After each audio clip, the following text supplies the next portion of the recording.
Come on. There we go. Is my mouse being weird? Come on. There we go. All right. Is my mouse being weird? There we are.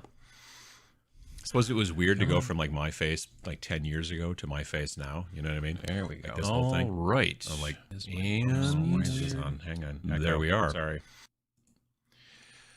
I don't know why these things don't ever stay the same.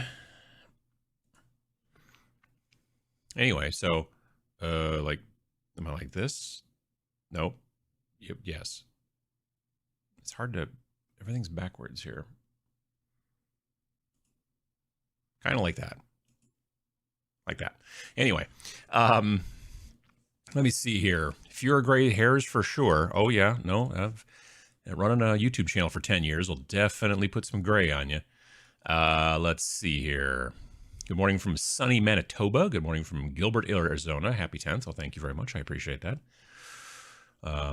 Cool, crisp Columbus, Ohio. It's, what's the temperature here? I don't know, like 19, and it snowed 10 inches on Thursday, and we're going to get some more snow tomorrow, so that'll be fun. Hello from Germany. Hello from Detroit. Good afternoon from Germany. Sitting here building the second half of my heresy box. Nice. Soda, how you doing? Normally miss these, but I finally got the COVID, and I am homesick from work. Oh, well, that's no good. I'm sorry to hear you have the COVIDs. Sunny central Scotland. That's hard to say, as it turns out. Good morning from Salt Lake City. Kit bashing Gene Stealer cult today. Nice. Good morning from Boston. Just starting to feel like February, and it's almost over. I'm okay with it being over, thank you. Camo color, Adam. Yeah, that's my that's the jacket that I wear to some certain conventions. I don't wear it like in summer because it's hot, you know. So I don't seem to wear it to Gen Con, but I always wear it to Adepticon and stuff like that. So gotta get it out of the closet and put some more patches on it before next month. South Ontario, how you doing? VJ Morph, howdy. It's been changing for the last 10 years, my friend. Yeah, it's true. It's true. Beard is cooler now. It does have a zigzag in it, so that's sort of fun. Good morning from Milwaukee. How you doing? Happy 10-year Uncle Adam from South Jersey. You're one of the reasons I got back into tabletop gaming. Well, I'm glad to hear it. I'm glad to hear when it helps. Hello from Switzerland. Mesa, Arizona. Bournemouth, UK. Catching up live for the third time. Nice. Hello from Winnicott. How you doing? Good morning from West Virginia. Hello from Italy. Just wanted to salute during the anniversary show, but I have to go do the dishes now. Bye. Okay. But thanks for coming by. Roanoke. Let's see here. Augusta, Georgia. Just finished building my Blood Hunt Vamps. Nice. Lovely afternoon from the Netherlands. Morning from a brisk southern Iowa. 3D printer go burr while working on a new paint scheme for Solar Auxilia. Auxilia? 10 years ago, no slap chop, and did anyone know what Zenithal was?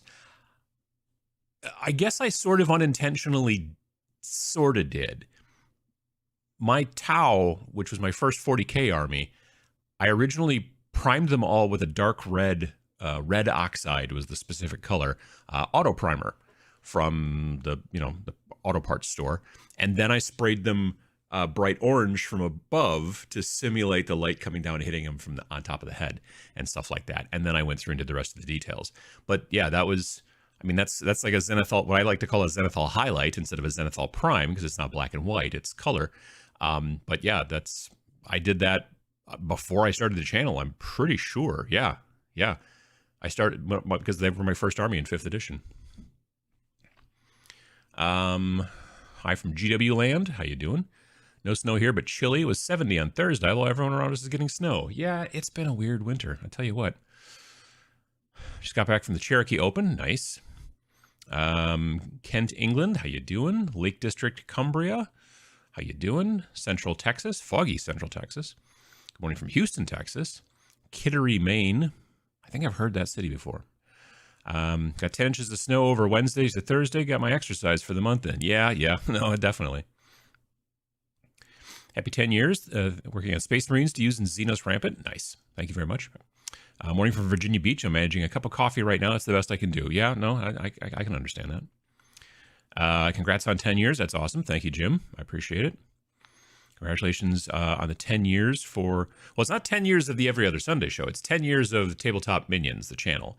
My first video, which is called Introduction to Tabletop Minions, was February 27th, 2013. There were earlier videos on the channel, but they were Tabletop Minions. The name came from, it was the name of a club that I tried to start here in town, a wargaming club that failed. And I started that, I tried starting that like in 2009. And then in 2013, I was like, I want to start my own YouTube channel. I was like, well, I already have that name. I have a logo designed, and I already have the, you know, domain name and all that stuff. And I already have the YouTube channel, because it was, when we were the club, we would have these club meetings when I would record, we would do like a little talk about like, well, what is primer and like the stuff like that. And then for people who couldn't make it to the club, to the meeting, I would film it poorly and then put it up so people could watch it later. And then eventually it was just basically me talking into the camera, because no one was coming to the meetings, because whatever. So yeah, there are some earlier than this video, but the introduction to Tabletop Minions is the official beginning of the channel, and that is technically 10 years as of tomorrow. So painting Red Harvest terrain, taking forever. Yeah, there's a lot of wood, little tiny wood things. Gaddis Gaming, how you doing? Happy anniversary. Here's 10 more glorious years. Indeed. Hello from Ireland, San Antonio. Dishes can wait. They ain't going anywhere. It's true. Probably true. Comedic Communist. Good morning from Oklahoma. Painting some custodes today. Nice. Good morning from Chicago, Montreal, Barcelona, Spain. Morning from Philly. Seems like we never get anything except flurries anymore. Well, we got a whole bunch, but it's and it's funny too. And this is silly weather talk, but one of my apps says on Monday we're going to get 10 more inches, and all of my other apps say, and also going and like looking on like the Weather Channel and stuff like that, they're all like, no, you're going to get like an inch. But there's just this one that's like, nope, it's going to be 10 inches. And I'm like, where are you guys getting this data from? It's very strange. 10 years. Awesome way to go. Happy anniversary. Oh, hey, Matt Ridley. How you doing?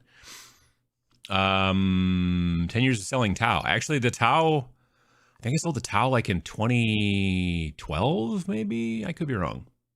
It's a good question. Happy anniversary from Ontario, working on some Blood Bowl models. Nice. Let's see here. Unskippable Weight Watchers ad. You know, I feel like YouTube's ads have been cranked up a whole bunch recently, yet it's interesting. I don't particularly think I'm seeing a huge increase in revenue, but man, when I'm watching ads lately, or when I'm watching YouTube lately, boy, oh boy, there's a lot more ads than there were even a month ago, I feel like. Painting my Savage Oryx today as Beast Snagas. Nice. Hey, from sunny Milwaukee. Oh, it's sunny here too. I had to put the blinds down, otherwise I was like a little bit too kind of blown out by the nukes on this side. So yeah, congrats on 10 years, 11 more years, and the channel can toast, or right now in some countries. True. I suppose that's true as well. Got our weekly Gaslands game last night. Nice. Building and prepping some Star Wars Legion minis while deployed overseas. Well, that sounds like fun. Why is the closed captioning on? I don't know if anybody else could see that, but on my screen, the closed captioning was on for reasons. And now I've lost the chat. There it is. Okay. It's always that one dude who exaggerates the inches. True. I can see that. Sure. Yesterday, I found red whippy sticks at the hobby store for $1. I had to buy them. I mean, it's a historical thing. You know, it's a historical artifact to some degree, the red whippy sticks. iOS weather on my phone has been saying 9 to 12 inches every snow we get. Yeah, I don't know what that is. That's strange. 10 years and rolling. Rolling because gaming, gaming because dice, dice because random. Sure. Yeah, absolutely. Making progress on my Stargrave Troopers and a batch of converted Chaos Cultists and Gasland cars. Yeah. Isn't the new CEO of YouTube an ad guy? I don't even know. I don't know who the new person is. I know that the old person left, but yeah.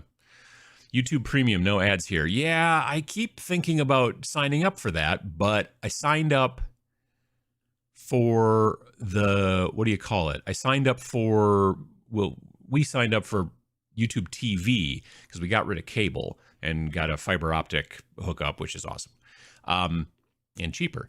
But we got rid of cable, so we don't have any regular television, which I don't care. But my wife likes to watch some sports, so we got YouTube TV. And I kind of thought that YouTube TV was gonna maybe include YouTube Premium, but as it turns out, it doesn't. So I'm like, that's a bummer. I had to think it's been a decade of listening to the top tips and pro strats. Been dope for the whole time. Well, I appreciate that, Dan. I don't know if it's been dope the entire time, but I appreciate that. Congrats on 10 years. Thank you very much. Just finished a commission for my DM, cleaning up my desk for my next project. Nice. What has been the largest change in tabletop gaming over the last 10 years, in your opinion? I feel like GW has, well, for sure, GW has accelerated like a lot. When I first got into 40K in 5th edition, you got like 3 codices a year. You know what I mean? Like, oh yeah, well, man, I hope maybe my army is one of them that gets a codex this year. That'd be great, you know? One of the 3, I don't know, we'll see. But yeah, obviously GW has incredibly accelerated how much stuff that they put out. Like, they put out an astounding amount of stuff, and they do it all the time. That's probably the biggest thing. Like I said, it used to be just not nearly like the fact that they're so, like, they communicate so much, even though there's times when they kind of don't, you know, certain things you'd like to know that they don't tell you. They still put out several articles a day on Warhammer Community. I remember making a video about when they launched Warhammer Community. I'm like, wow, this is a crazy new thing, you know? So yeah, absolutely. Red whippy sticks. So older GW games very frequently used to come with these red rulers, which were just like a skinny stick that had little markings on them for inches or centimeters or whatever. And they were kind of terrible as measuring devices, but they were good for thwacking your friends with. And so they've been known as red whippy sticks for quite some time. Unless they change the color and then they're like blue whippy sticks or something like that. I splurged for YouTube Premium, one of the streaming services. The wife and I agreed to after we dished cable. Yeah, I probably ought to. 10 years ago, I believe we got that wonderful edition of D&D, which I totally skipped, called 4th edition. Oh, yeah, that's true. Listening to the rain in Arizona and you working on my 2023 project, huge dungeon laser build. Nice. No ads. That's very important for someone who watches a lot of YouTube. Yeah, I probably really ought to. Any news for Adepticon Snarling Badger Games demos? Should be probably Friday night. We'll put out stuff on Twitter and the places and whatnot, but the demos will be Friday night. Got YouTube Premium back when it was YouTube Red. Haven't looked back. Yeah, no, I hear it. Working on some products for Sea Dog Game Studios, scale game, rules, agnostic terrain things. Nice. Hello from northern Sweden. Cursed by a meter of snow. That's a lot of snow, yes. Worked on some delightful old Munda scavies. Keep up the good work. Well, I appreciate that. How many gamer YouTubes were there 10 years ago? Was there even a Twitch? I don't know if... well, there was Justin TV, which was before Twitch. I don't know if regular Twitch was around 10 years ago. I could be wrong. As far as YouTube channels that were about wargaming, there were fewer than there are now, for sure. Yeah. You know, mini wargaming was the biggest one, pretty much. But yeah. Learned of this channel only around a year and a half ago and have tuned in near totally ever since. Here's to your channel success for as long as you keep doing it. Well, thanks, Frank. I appreciate that. Good morning, and Uncle Adam, fellow minions. Thank you for 10 years of hobby advice and motivation. Looking forward to the next 10, many more. Absolutely. I appreciate that. I never watch live because of schedules and priorities, but here I am working in Iraq, and I actually found it for a live stream, which I cannot seem to make my way back in Canada. Well, congrats. Well, I'm glad to hear it. Thank you very much, and I'm glad to hear that things are going well, I hope. This week's video was a good chuckle. Felt like an extended version of, yeah, you want me to do what? Then, well, why don't you do that? Couldn't be. I mean, I think this week's video was not as successful as I would have liked. What I was trying to do was to start off by talking about how, like, you know, from comments and stuff, and people were like, oh, you should really do like a battle report with these big, huge honking, you know, action figures. I was going to start off by like trying to like, here's why I don't think it's a good idea on my end. And then transition into talking again about like, it's a good idea to think about, you know, smaller armies, you know, skirmish games and stuff like that as you're trying to get into things. And then, you know, compare and contrast that against like bigger army games. Like if you are brand new to the hobby, building and painting a 2,000 point army for 40K or something like that is very daunting, right? Whereas the whole concept of just having, oh, I've got like 5 or 6 guys here. And then also the benefit of, you know, being able to use those skirmish groups in other games and playing miniature agnostic stuff. I think the point where I switched from this is why I'm not going to do a battle report that way to the moral of the story to some degree, I think that came far too far inside the video. Like it took too long to get there. Also, there was a lot of people in the comments who looked at the thumbnail or read the title and then didn't watch the video and then commented. There were a lot of people that were like, screw you, big battle reports are awesome. And I'm like, no, I don't mean big, like lots and lots of models or, you know, taking it like, I mean big and like physically large. And I even responded to some of them. I'm like, no, I mean like in the video, in the thumbnail, you know, like you got a big model and then a normal size model. That's what I'm talking about. And they're like, who looks at the thumbnail? And I'm like, who doesn't look at the thumbnail? It's very strange. I don't know. So not as successful as I would have liked, but you know, they can't all be bangers, as they say. And several people told me that in the video comments too. Like, yeah, well, this was kind of dumb and they can't all be bangers. And I'm like, thanks.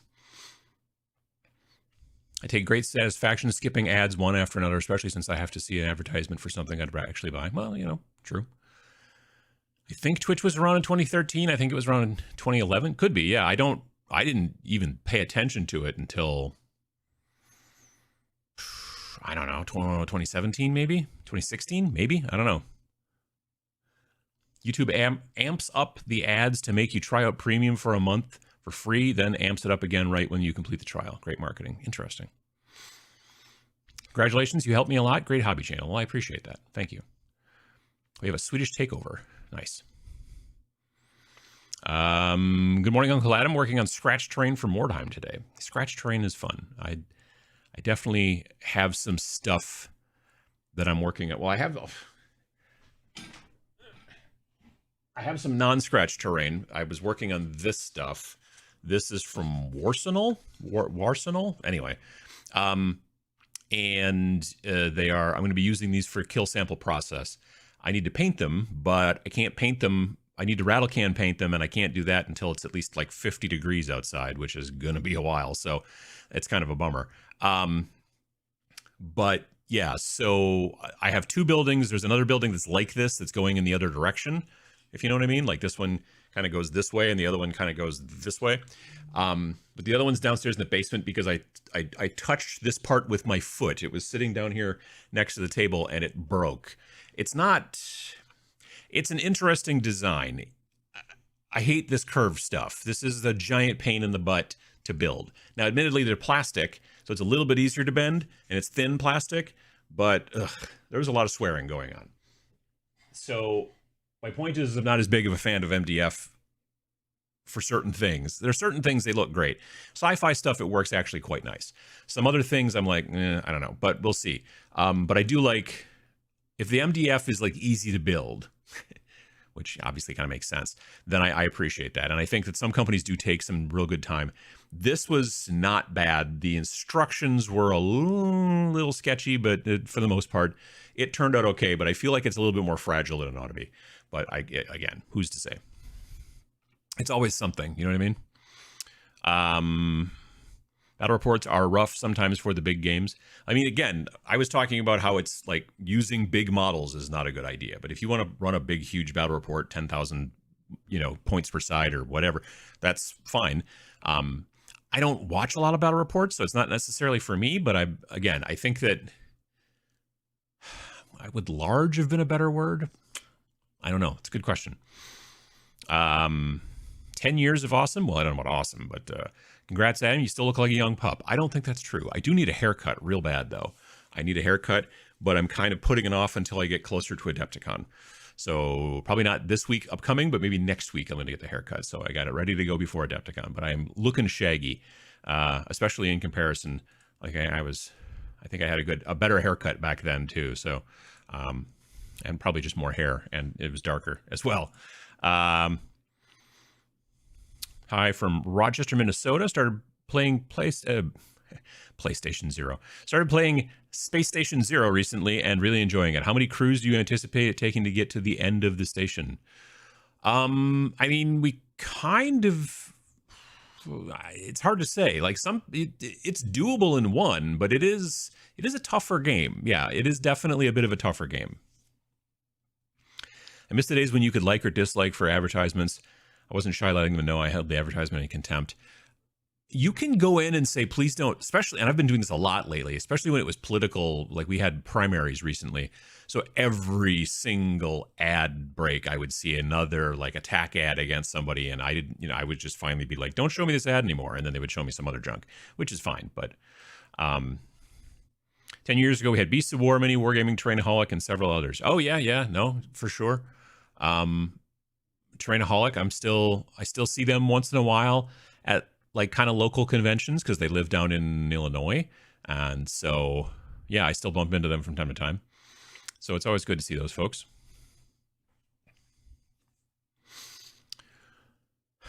Let's see here. I happen to have liked your video because even with the superhero game with the 40mm figures, you really have to build special terrain for that game, just otherwise your board looks wonky. It's true. That was also a thing I was trying to talk about too, was a little bit... I think there was maybe just too many things that I had going on in the video at the same time, because I was talking about scale, which, you know, I've talked about scale before, about how it's like, it's important until it's not, or, well, it's not important until it is kind of thing. Again, you know, a 25mm versus a 40mm, they're going to look real weird, and then the terrain becomes an issue. But yeah, no, I agree. I agree. They can't all be bangers. Good life lesson. I think I made a video about they can't all be bangers. As a matter of fact, talking about paint jobs. Let's see here. I have a video of me priming in the snow. Actually, I think Goobertown just did it as well. The can needs to be warm, not the air. You can prime in cold for sure. But the problem is that you really need it to dry then in warm.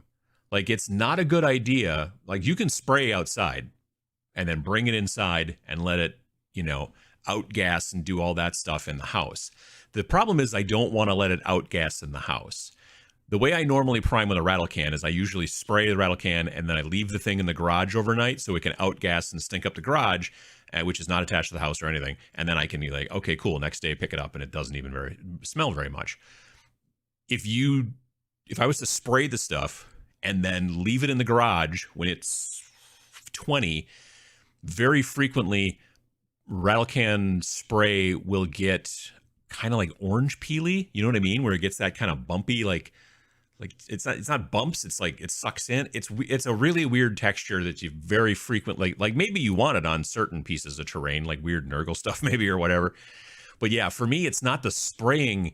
The spraying, yeah, you can totally spray at any temperature for the most part. As long as the can's warm, it helps a ton for sure.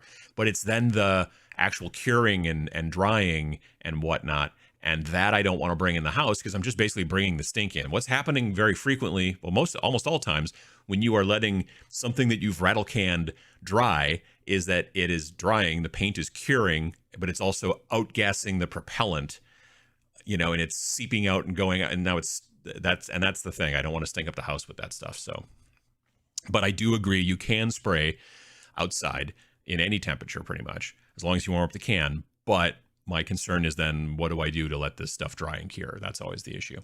Like if we had like a fan in our bathroom, I guess, or if we had like I know a guy who's got like 2 bathrooms, but he lives alone. So he's like, I kind of don't ever use this other bathroom. So I just use it for like 3D printing and like letting paint dry and stuff like that. Cause he's got a fan and turns it on. We have 2 bathrooms. There's 2 of us. Neither of them have a fan. So that's not going to work out for us. Someone get the feeling that this might become the every other Saturday show. That would be crazy given my current circumstance. My work weekend has changed from Sunday to Saturday. Get the feeling that this might become the every other Saturday show. I'm probably going to just keep doing it Sundays. I don't have any plans to change that. Is KSP more of an RPG than a miniatures game? No. It has RPG elements, as do all the games that are Forbidden Psalm. It's got a little bit of an RPG vibe, and you can play it. It's compatible with Cyborg, which is basically sci-fi, cyberpunk, Morkborg. But yeah, it's not really an RPG. It's pretty much like the thing that I like about it is that it's another one of those games that's kind of designed to be played solo, but also co-op, and you can also play it versus if you want to. But I'll be playing solo and stuff because for the battle report stuff. Was this a hospital for tiny people? I mean, kinda. I enjoy making terrain out of foam core, wooden sticks, and dowels, and just some other junk I got lying around. It depends on what you're doing, but yeah, I get that. I picked up finally a big 4x8 sheet of like 2-inch thick, like that pink XPS kind of insulation foam stuff. I had to cut it into 4 pieces to fit it in my car, but that wasn't that hard. Yeah, so now I have that in the basement, and I have a Proxon, and I've got little texture rollers, and I got all kinds of things, so it's kind of nice. I can tweet a photo to you when I'm done. Cool. First, congrats on the great channel. Second, YouTube ad volume has increased due to the falling revenue per ad. YouTube Premium is the way to get it avoided. Yeah, I hear that about that. Love your content. Thanks all the way from Australia. Well, thank you, Phil. I appreciate that. 10 years, eh? Congratulations. Only started following in the last few years. Really enjoy useful, thoughtful presentations, always whimsically delivered. I am nothing if not whimsical, for sure. Hobbyist is greater than hoarder. Yeah. Let's see here. I'm happy to see Nick is there with us to celebrate 10 years. Oh yeah, yep. My wife is not. She is at. They have a bird. They have a Battle of the Bands in Minnesota, and so she left this morning with her band, and they are on their way. But it's not the band in which she plays cello. It's the band in which she plays washtub bass. So yeah, that'll be fun. Let's see here. Would love to do a 54 millimeter battle report. There's only 2 games I can think of that are 54 millimeter. One was the old GW Inquisition, which good luck finding models for it. I mean, like eBay probably. And then there was a game that, oh gosh, who did that? Fantasy Flight, maybe? It might have been Fantasy Flight. Somebody did this. And it was a pre-painted game for Mutant Chronicles, and it was 54 millimeter. And they made, initially, it was so crazy. Like, initially they were going to make the game like random pack, like HeroClix, right? So you're going to get a box and you don't know what's in there. Last minute, they're like, oh God, no, that's not going to work. People hate that kind of stuff, which is kind of true. It like seems to work in HeroClix, and everything else, it's like, no, don't do that. So last minute they tore apart, like they literally tore apart all the boxes. Everything was packaged. They tore it all apart and then put them into boxes with like clear windows on the front, and then sold them in like squads, which was a smarter move. The game still died horribly, crashed and burned. I don't know. It was not. One of the problems is that so many of the models were just the exact same sculpt as the other one, just with different colors. It was like in video games when they do what they call a palette swap, like you got like this whatever kind of like, 3-dimensional monster, and then you're like, oh, but this is a different one because his head is a different color, and you're like, that's not anyway. Yeah, it didn't turn out great. But that's literally the only 2 54 millimeter models I can think of. Don't want to be required to wear a fez? I mean, if you want to wear one. Let's see here. Everything's scrolled. Hey guys, happy Sunday. How you doing, Sam? I saw some group on YouTube attempt a Kill Team Joy Toy, but I don't remember where. Someone was saying that there was a channel that did something like that. I don't know if they used those or if they used the McFarlane models, which I think are slightly taller.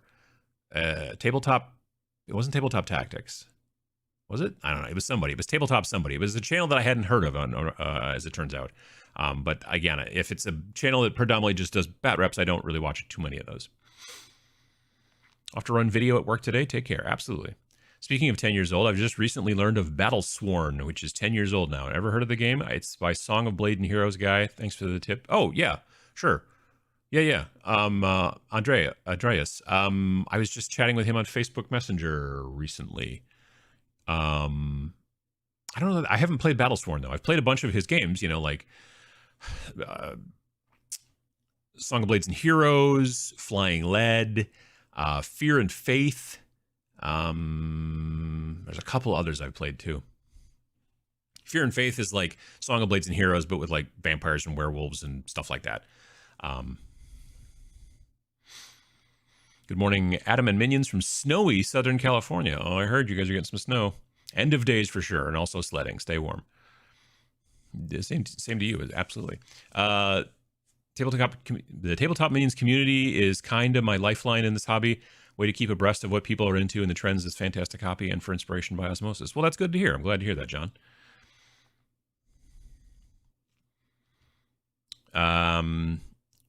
Recent video was too niche, I think. Majority of wargamers don't have such issues. Who was the audience?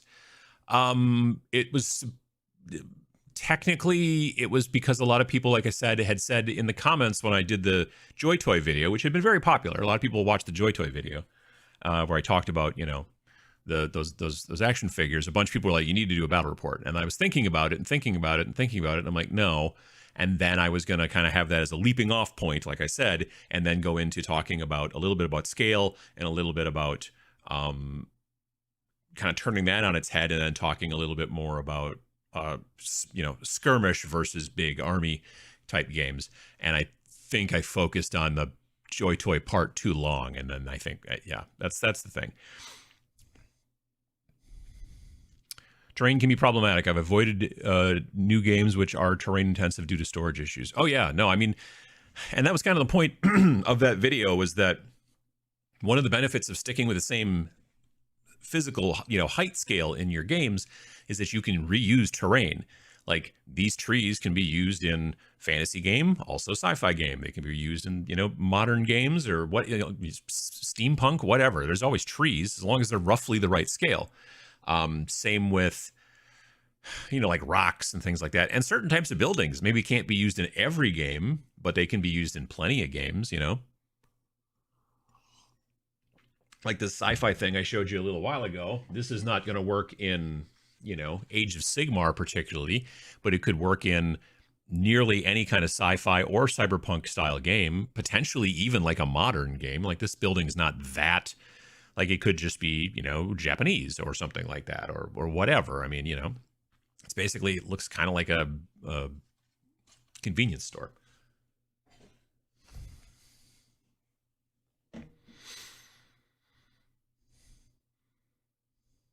Let's see here.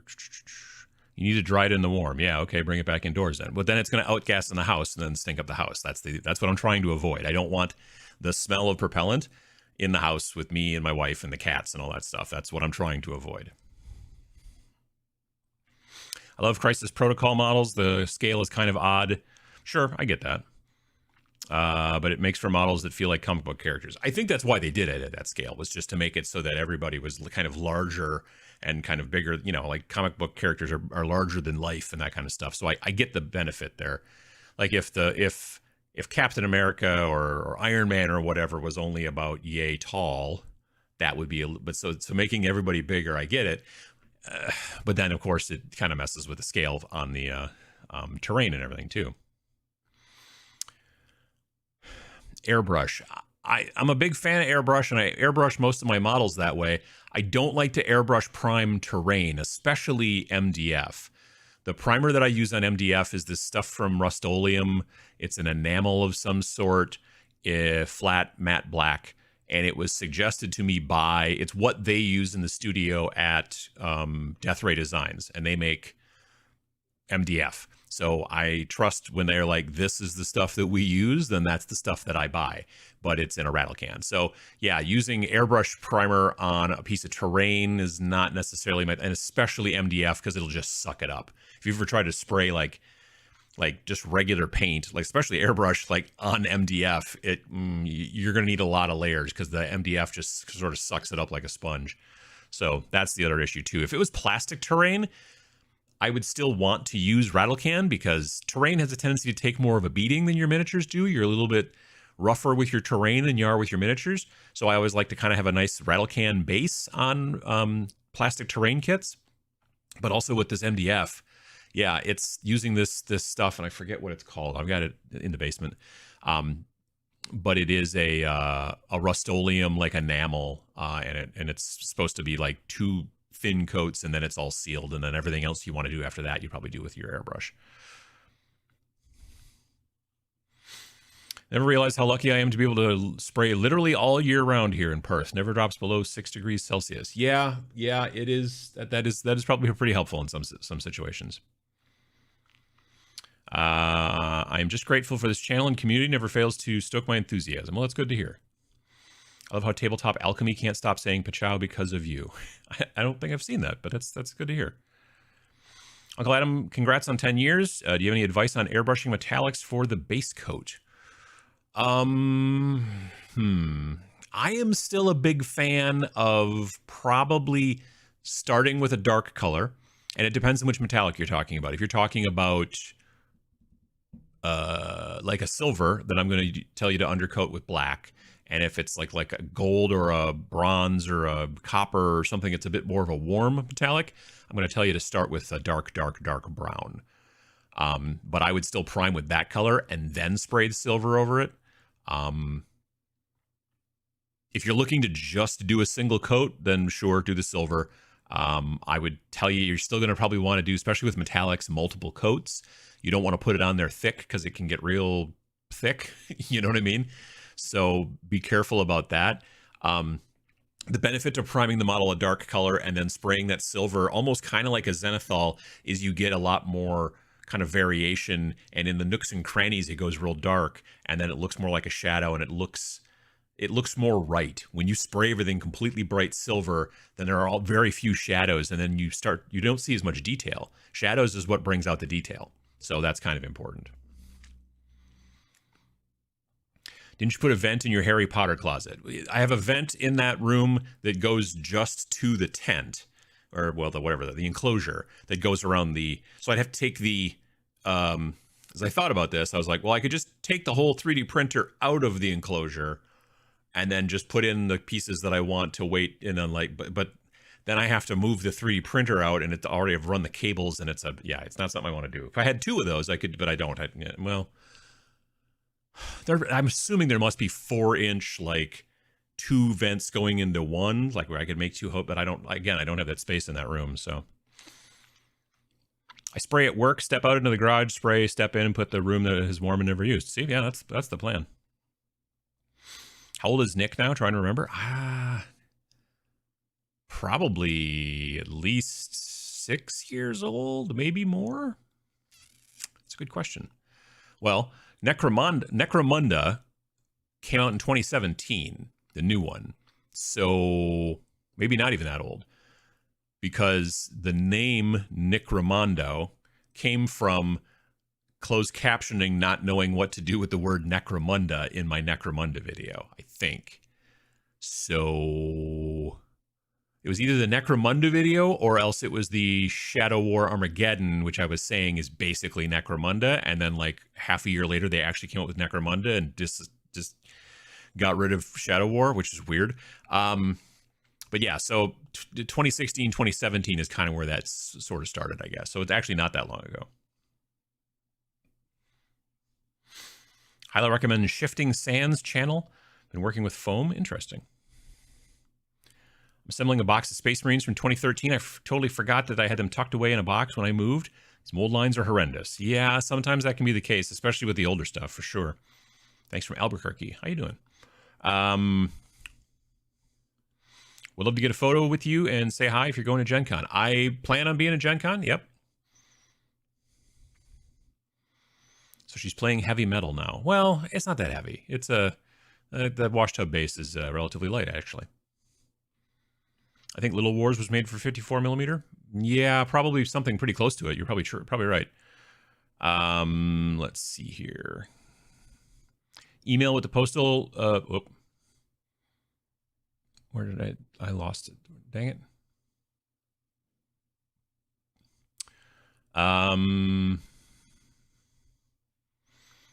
Let's see here. Mutant Chronicles. That was a good looking game, but no idea how to catch on. Yeah. If you want Inquisitor in original scale and just find proxy files at 28 and scale them up, yeah, that's true. You can do that. I have the book. I picked up the book not that long ago, just pre-COVID, I think. It had been literally, it wasn't at my local shops. It was at a shop a couple towns over. It had been sitting on their shelf like since it was published in like 2003 or something like that, 2002, whatever. Whenever Inquisitor first came out, it had been sitting on their shelves there for that long. And then one day I was in there looking at it, I'm like, oh wow, and it was like at regular retail price or whatever. And I was just like, I bought it. So,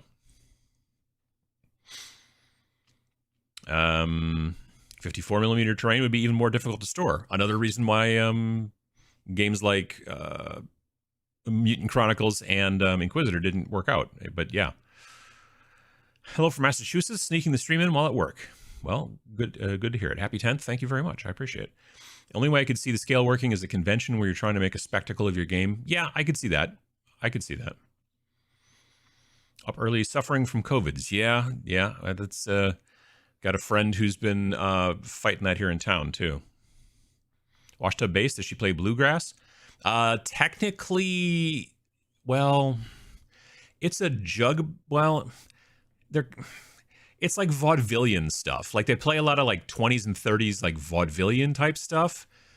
But then every once in a while, and so there's like ukuleles and like all kinds of stuff like that. And, a washboard and everything like that. But then every once in a while, they'll sneak in like, they do a cover of Kiss Me Deadly by Lita Ford, but like in a 20s kind of like vaudevillian sort of style. They do Hit Me Baby One More Time by Britney Spears, but again, done in a kind of wacky style. But yeah, it's fun. Tabletop Time is planning a Kill Team game with the McFarlane videos. Maybe that was the one that was people were talking about. Happy 10th anniversary. Thanks for sharing your perspectives and tips for the last 10 years. Well, thank you very much. I remember WizKids tried a game once with big Shadowrun figures. It didn't sell well. Yeah, they were like action figures as well. They were kind of cool, but yeah, no, it didn't sell well. They had a bunch of other games that sold better at that time, for sure. Thanks for championing accessible and practical painting techniques. You have made my war games much more colorful and painting less daunting over the years. Well, that's good to hear. Thank you. I appreciate it, Mordecai. I've got about 7 54 millimeter medieval buildings, which nest into each other to some extent to save space. The real size 1 foot trees are a killer for storage, though. Oh, yeah, no, I could see that. A Stargate style Adventure of the Week RPG skirmish bag would be nice in 54 millimeter. Potentially.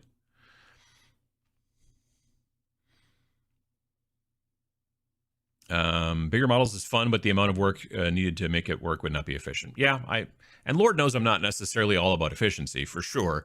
But that being said, yeah, it was just a situation because I was really thinking about it for a hot minute because I was just like, well, maybe. But I was thinking I'd have to build so much terrain to make it work and try to find possibly even a bigger table and all that stuff. And I just thought, nah. So like I said, I'm going slightly even smaller because I'm going to be doing like, kill sample processes played on a 2x2. So that'll be nice.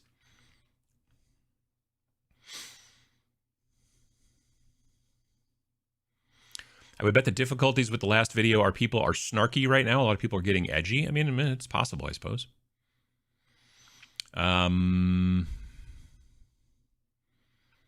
Let's see here. You do a great job. You're the public access of hobby. Well, thank you. I think that's a good thing, right? As long as you want to do it, I will support you. Thanks for everything. Well, I appreciate that. Use the kitchen fan. We don't have a kitchen fan. This house is old. This place is 101 years old. Yeah, 1920 was when it was built. So yeah, we don't no. We don't have such cool things as kitchen fans. I I felt like the thumbnail looked like old man yells at people having fun, so I skipped it because there's enough negativity normally watch, but like you said, can't all be bangers. Yeah, the other, it didn't fit as much. I probably should have said something like, why big bat reps are bad for me or something like that, or I don't know. Yeah, it did not work out as well as I would have liked. Congratulations on 10 years. Thank you. Congratulations on 10 years also. Thank you as well. MCP probably scaled up to get away from the HeroClix license. Could be. Hadn't thought of that, but could be, sure. Maybe use your airbrush booth and place the recently primed models inside. See, that's the thing. My actual airbrush booth is not ventilated outside. It's... So when you're spraying with an airbrush, normal airbrush, there are no fumes per se because the propellant is compressed air, which is coming out of the air compressor, which is compressing the air that's in the room. So it, like when you spray a rattle can, there's propellant inside the can, and that's what most of the stink comes from, right? But when you are using an airbrush, you don't have to worry about fumes because it's just compressing air from the room and then shooting it out through the airbrush. The reason you wear a thing over your face in airbrushing is to keep particles of paint out of your lungs, because that's a terrible place to have particles of paint, as it turns out. So the airbrush hood thing that I have, you know, you turn it on, there's a fan and there's a filter, and it sucks all of the particles and stuff like that into the filter, right? And then out the back of the thing, there is a exhaust hole, and then you could plug a 4-inch like kind of dryer vent kind of type hose into it and blow it outside.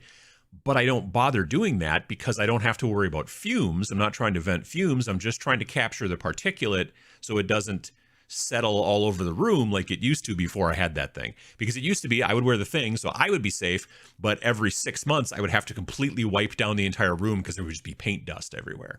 Now there's no paint dust. But again, like I said, I don't have that hood ventilated to the outside because I'm just trying to catch the particulate, and it catches in the filter just fine. Like the back of that hood is like right near the wall. It's maybe 4 or 5 inches, 4 inches away from the wall, and it's a white wall. And so I've been expecting over time, I'm going to start to see like a dark gray circle start to appear from the particulate that doesn't get caught by the filter going out through the thing and then hitting the wall and what, but it hasn't been getting darker at all. So the filter's been doing its job.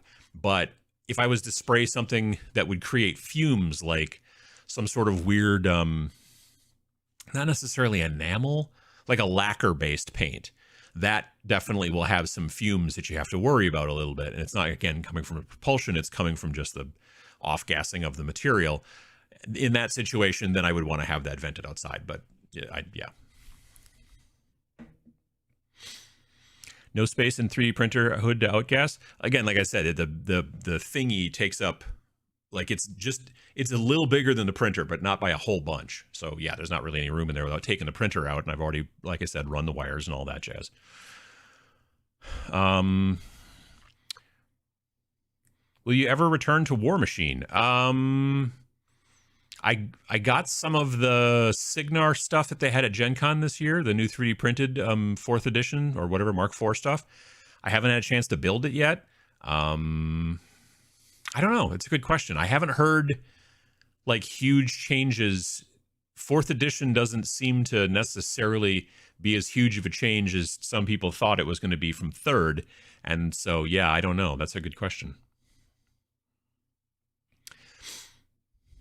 Got a garage that you could build a paint booth in, just a big insulated box with a fan, maybe something to help warm it up a bit. I have a garage, but all those other things, I mean, like I said, it's 20 outside right now. I don't really have any way to heat the entire garage. It's not a particularly, it's an old garage, so it's drafty, and there's some gaps. We get raccoons in there from time to time, and so, yeah. We used to call MDF wood felt. Yeah, oh yeah, absolutely. I prime my MDF with Mod Podge first, then traditional primer. Like, do you brush it on, or do you, is there a Mod Podge spray? I was wondering about that recently, if there's like a rattle can of Mod Podge. That's still not going to help me out too much, but I was wondering about it. Have you tried sealing the MDF with watered down PVA glue before spraying? Cuts down on the spray paint needed. Not always suitable though. The problem is there's so much there's a lot of water in the, watered down MDF, or sorry, watered down PVA that you put on the MDF. And then the problem is that that water soaks into the MDF and it can make the MDF warp. So the reason that Austin and the folks over at Death Ray Designs are like, this is the stuff to use. I've got it in my phone. Is because it doesn't have a lot of water in it. It does the least amount of warping, it seems. Here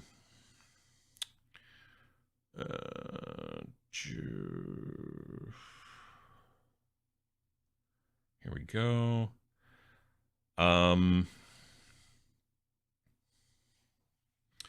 Rust-Oleum Professional High Performance Enamel.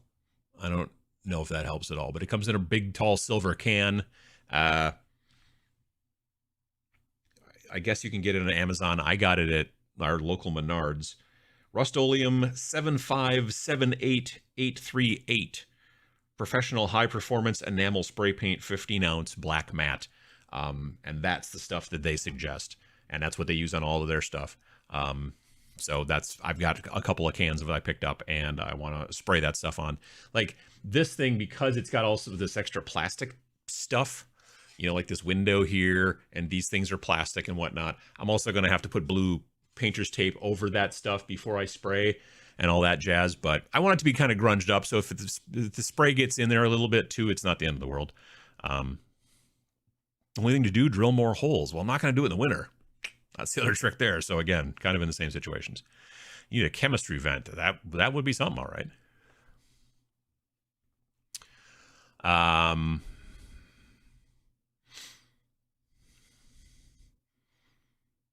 Let's see here. I'm way behind. There we go. Chemistry vent. Let's see. I'm a new enough watcher. I don't know about Nick. So this over here, this is my wife's cello case. It did not originally have the googly eyes, but that black thing is like I don't know, it's like a rubber pad for something or other. I don't know. But that's the case that her cello is in. And it sits there very frequently here in our dining room. And people were like, what is that thing behind you that is screaming? And I was like, what? And then I would look and I'd be like, oh yeah. And then VJ Morph mailed from Australia some googly eyes. And I asked my wife if I could put them on her cello case, and she was like, okay. And so then trying to figure out what the name was, somebody had pointed out in a Necromunda video that I had done that it didn't know what to do with that word. And one of the things it did was thought it was a proper name, and it was Nick Ramondo.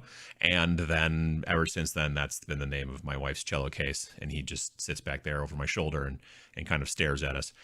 So that's kind of where that came from. Started my Turnip 28 army. How far did you get, and have you played it? I built and painted those 7 models that are from their Kickstarter. It's a game that I'm very interested in, and I own the, I support the Patreon, and I've got the rules and all that kind of stuff. I don't see myself playing it, partially because it is a bigger army game. And I've been talking with Max, and I was like, you should make a skirmish version of this. Like, that would be really cool. And as it turns out, he is working on a skirmish game, and it's called Swill. I believe, that might be the actual title, or it might be a working title. I'm not sure. And it takes place in the world of Turnip 28, different game. It takes place in the world of Turnip 28, but it is basically, you have a small group of models, like figures, whatever, maybe, 5. And then you also have a tank. And these are battles going on amongst small groups of people, I believe, like in this weird pit. So it's like, it's within the world of Planet 28, but it's not compatible with 28. Sorry, again, Turnip, not Planet, Turnip 28. It's very interesting to me. And I just talked to him online, I don't know, a couple weeks ago, and he's like, he's working on it. So that's probably where I'm going to really move into it. Like, I'm super interested in the concept. I just don't want to build 30 or 40 models, especially per side. I'm going to need probably to have 2 forces if I want to teach people how to play it, right? So it's the same sort of deal. But I really enjoyed building and painting those models, those STLs that they did. Saint Decent, she did the sculpting on those. They were great. They were tons of fun. I did them on Twitch. So yeah, I'm looking forward to Swill quite a bit.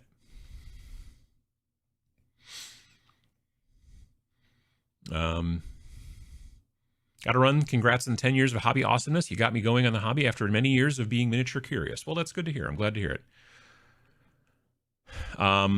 What year did you get into miniatures gaming? Early 90s, I guess, because that's where I first played the original first edition or whatever. Space Hulk. Yes, Space Hulk. Space Hulk was probably, well, I take that back, actually. I played Battletech in middle school. Yeah, although we didn't have miniatures back then. It was just little cardboard standees on the Hex map. We didn't have miniatures at that point. We were playing with the cardboard standees. But it was still technically a miniatures game, right? So yeah, I guess that would say middle school. And then in high school, I didn't really play any tabletop stuff at all. And then in college, I got back into Battletech a little bit. And also we started playing Space Hulk a good deal. And we also got into Car Wars. And that happened then. But I didn't really start painting. I painted some models for Battletech in college. Not too many, though. And then, I got into actual 40K in 5th edition. So, greetings from Germany. Finished my last 2 Marines. Now I have painted all my Indominus. Nice. Took 2 years. Well, it's a lot of stuff. Do you have a favorite miniature sculptor? One of my favorites is probably gonna be, oh, what's his name now? Shoot, I can't think of it. He works for Reaper. I talked to him in person at least once. I can't think of his name. Not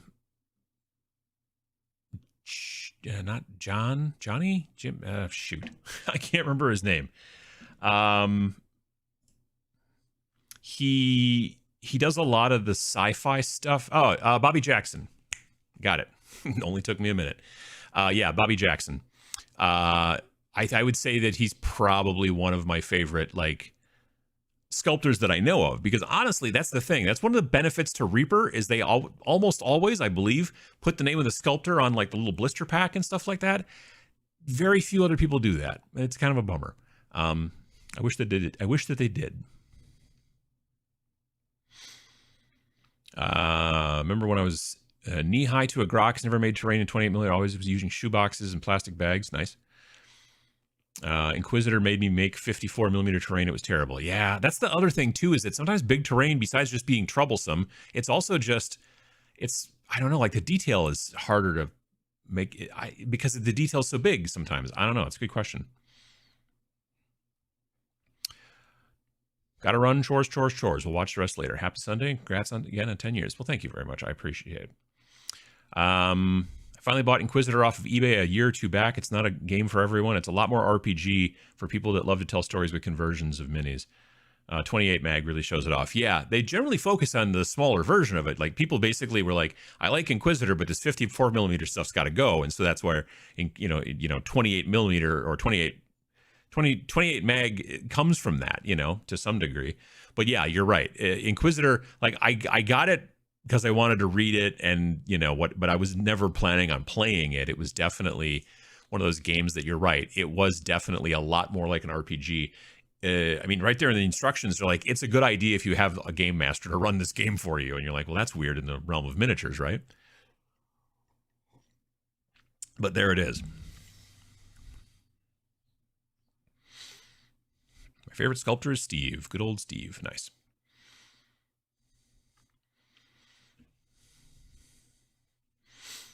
Let's see here. Painting a Primaris Librarian, and it's just occurring to me GW loves Ultramarines because of how good blue paints cover. Yeah, I can see that.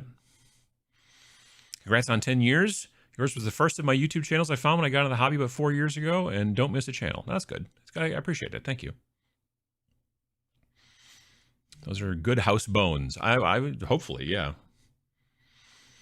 We're looking forward to trying KSP. Might try it solo first. Just got to build my crew. Said that for 2 weeks now. Yeah, I worked on, so I already have, for the first scenario, you're going to need, I needed for the first scenario that I'm going to do, you need 3 gangers. So those guys I did. I painted them on Twitch a little while back. They are 40k Gretchens, but with Frostgrave cultist heads on instead of the normal Gretchen heads, and then didn't paint them green, painted them like, people color. And they look kind of crazy. They do, but it's fun.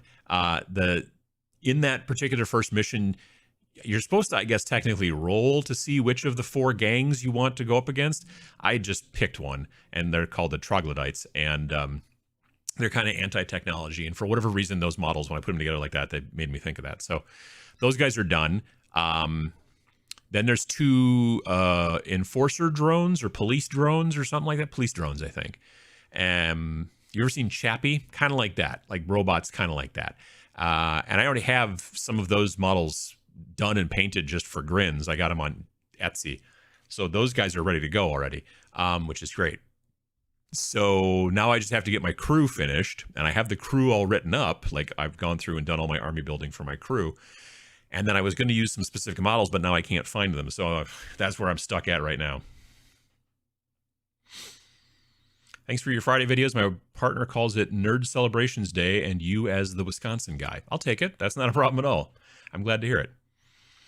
D6 Generation guys played the new rules for War Machine and was going to report on it. I'm curious. I don't think I'll ever play it, but it would not be bad if it got more popular. It'll be interesting to see. Yeah. If Goobertown is the Bob Ross of minis voters, does that make you Mr. Rogers? It could. I'd take it. That's not bad.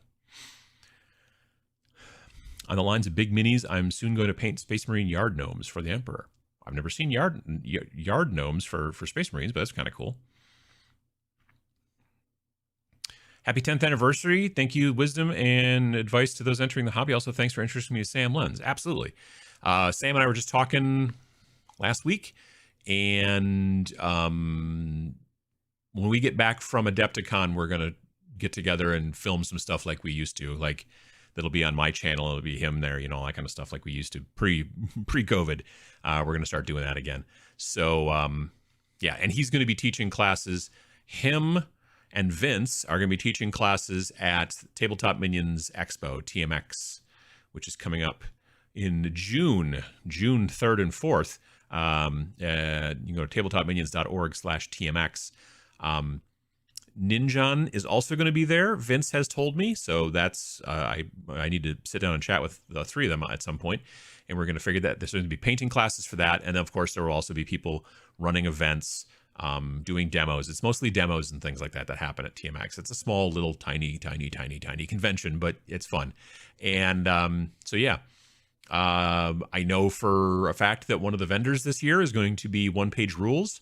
I had a conversation with their community manager last week as well, so they're going to be there. Obviously, Snarling Badger Studios, me and Vince will be there. So yeah, it's gonna be a good time. But yeah, Sam and I, like I said, are going to do some video stuff again coming up after Adepticon. Right now, most of the painters I know are like head down mode trying to get things finished for Golden Demon. So, we're not doing it before then, I guess is the point. Let's see here. If you want clicks, you're probably going to have to say something like why Bat Reps is ruining the hobby, or the thing about Bat Reps that GW would hate if you knew. Sure, yeah. I generally don't want to do that. I noticed the McFarlane models of 40K subjects at Walmart the other night, getting some junk food, looking for new Hot Wheels. $30, tempting, but rather spend my dough on more supplies. Yeah, I bought one of them, like an unpainted one, and he was like $20, and it was like one of those things, like when you're on Amazon and they're like, hey, you like this thing, you might like this thing too, and you're like, shoot. And so I did buy him, but I don't know. I was like, well, maybe I'll paint him at some point, but I'm like, maybe I won't. I don't know. We'll see. Maybe I'll just hold on to him, keep him in the box, and then sell him for a profit. Ooh, there we go. Let's see here. What's the largest model you've ever 3D printed? I haven't 3D printed really anything much yet. So yeah, no. I've painted some big 3D printed models though that are probably, I don't know, 6 inches or 7 inches tall. did some of those for Rain in Hell. Those were resin prints from my good friend Matt. I found that the concentration of real small particulates was horribly high with my air booth venting inside, thanks to my air purifier. Now move the booth to a vent outside a window in the garage. Nice. Been expecting to see a paint dust mess, but there's been nothing. Maybe my compressor is small, or I don't paint as much as you do. That's possible, sure. I can see that. Big miniatures that GW doesn't want you to know about, which would be weird because they are licensed by GW. Wisconsin man discovers this one thing that makes the tabletop gaming. There you go. If it wasn't for the every other Sunday getting me up off my couch and actually painting at least twice a month, I'd hate to think what my backlog would look like by now. Well, you know, I mean, as long as that helps, for sure. Absolutely. I bought the new War Machine stuff. I really like the new Mark IV rules, but nobody locally is playing. Yeah. I think that's going to be a big hill to climb, honestly, for Privateer, is to get... Like, a lot of those people left. A lot of folks who were playing for a long time just sort of went and started playing something else, whatever it might be. And I think it's going to be a pretty steep hill for them to try to get people back that way, you know? Like, there are some folks that are diehard, obviously, but there are also a lot of folks who are like, well, I could play this or I could play that or whatever. I've been playing War Machine for quite some time, but now it's like, you know, and I don't know. It'll hopefully.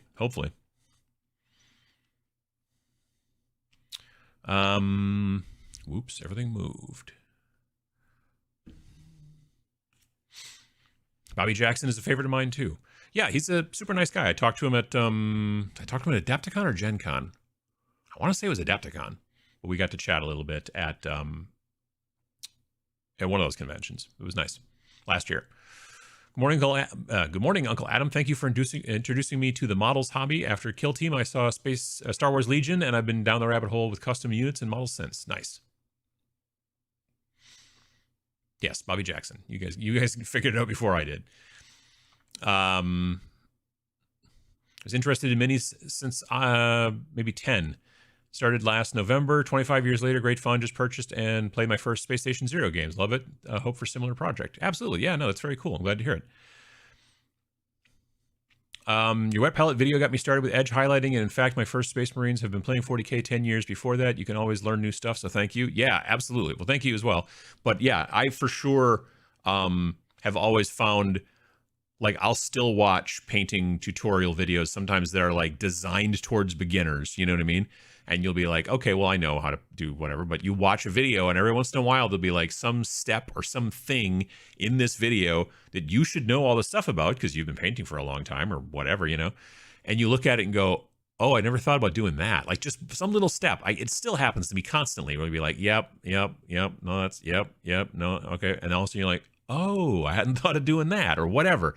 So I find a lot of benefit in looking at painting videos, like, just for fun. If you're bored sometime, just do a search for like grimdark painting on YouTube, and you will find so many different ways to do stuff that kind of at the end all looks a little bit not alike, but like gets to the same place. You know what I mean?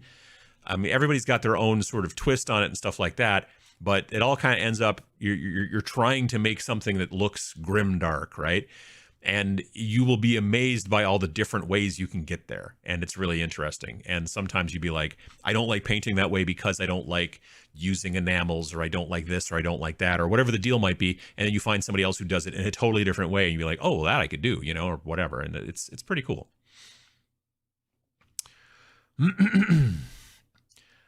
Speaking of attributing artists, Adam, did you listen to the recent painting phase where they discussed GW stopping attributions and the artists having to acknowledge themselves via social media? No, I've never listened to any of that painting phase. I keep thinking about it, but I haven't. No, I haven't. What was the last solo skirmish campaign you were able to finish? Must be hard to find time with your social schedule. Do you do any one-offs? So it took me a year to do Oculus Sphere.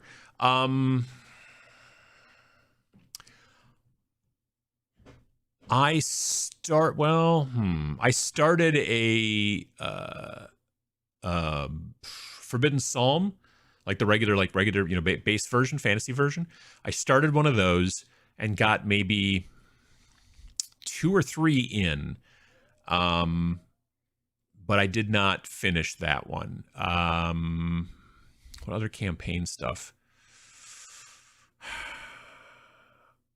I mean, I play tested a little bit. Again, like very frequently when I'm play testing stuff, it is just like, okay, this die is a bad guy. This dice, this 20-sider is this guy, and this is, and because it's just about, for play testing, it's about making sure the game runs well. So like I play tested some time ago, obviously now at this point, mid 2021, Oculus Spear. But it sped up, and it was like, a lot of that kind of stuff. But yeah, I haven't had a chance to do a solo thing, and that's one of the reasons also why I want to do a kill sample process and also try to do it right. When you're doing it for like a battle report or something like that for a video, then you want to have bespoke terrain and that kind of stuff. But the trick is when you want to just play the game and kind of enjoy it and learn it and stuff like that, the benefit to solo is that you can just use dice. Like, oh, these are bad guys, and this is, so instead of having a miniature for a guy, you can be like, this blue 20-sider is the orc, and this is this, and this is that. It's cooler when you can obviously use everything a little bit more bespoke and a little bit more like, these are the models that should be in that kind of thing, but it's not a necessity as much. But it is cooler if you've got access to that stuff, which again is the benefit of having a lot of different miniatures agnostic stuff, because you'd be like, oh, I need orcs for this. I got orcs. I mean, like I was talking before, that kill sample process, first thing, I needed, 2 police drones. And I'm like, oh yeah, I got those models already finished and painted. Cool. I'm from a different project, so that'll be fine.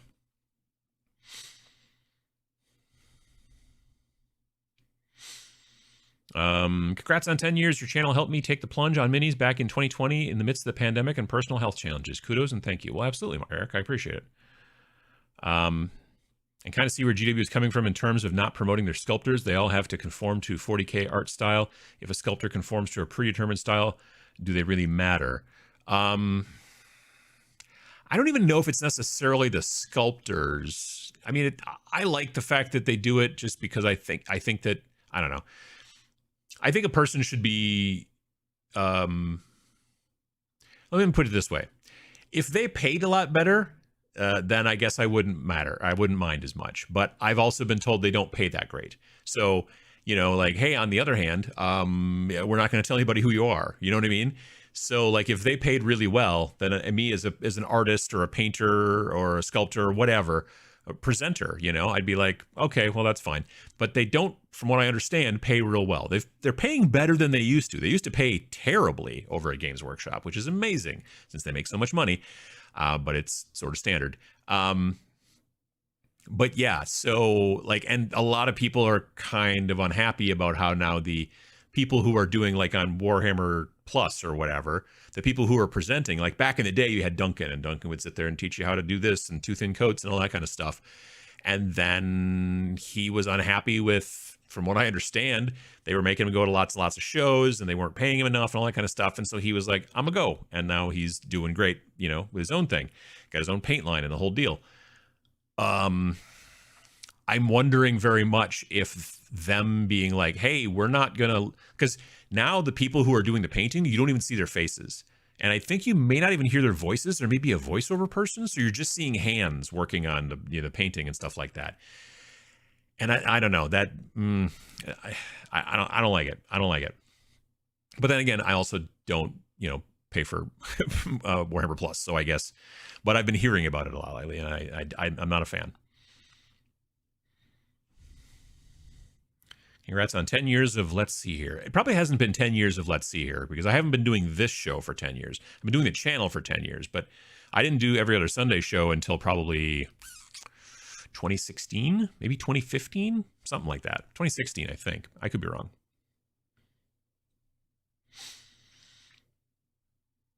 I've seen Short Circuit learn to play Help Me Rhonda on the phone. Well, no, but I should. Oh, there you go. I mean, Short Circuit, Chappie has feet, whereas Short Circuit had like tank treads, but it's kind of the same thing.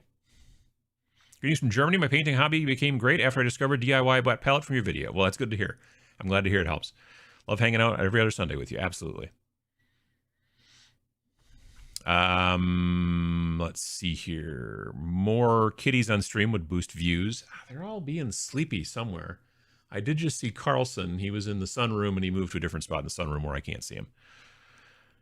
Greetings, Atomic Uncle. Do you and Vince have an idea for the next game? Oh yeah, no, the next game is written. It is currently in proofreading and editing.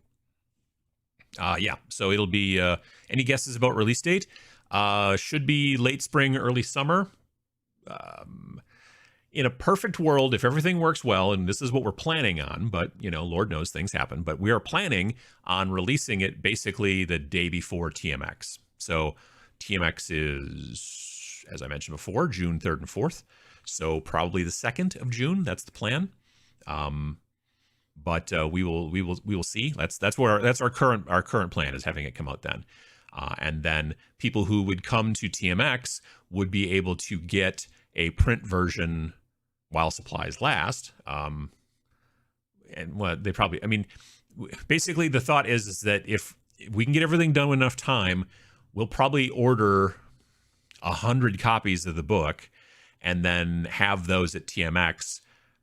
And last year we only had 45 people at TMX, so I would assume that 100 copies would do. And the thing is, there are other shows we can go to after that, so it's not like we'll be sitting on these extra copies and be like, oh no, what are we going to do with these copies? You know, we got, you know. But yeah, that's the plan, is that if people who come to TMX would be able to buy their you know, print copy like right there, and so that'd be cool. But that's what we're planning on right now.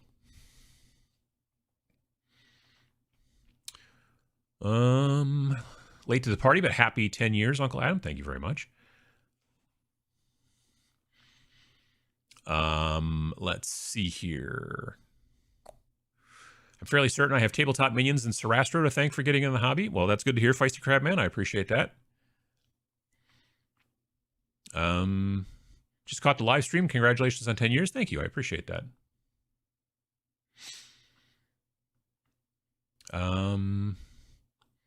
I'd been hobbying for a long time, but it wasn't until your video, "Who are you painting for?" that I actually began to enjoy painting and actually start getting better at it. Well, I appreciate that. That's good to hear. I'm always glad to hear when people are like, "Hey, this video helped and made me my, you know."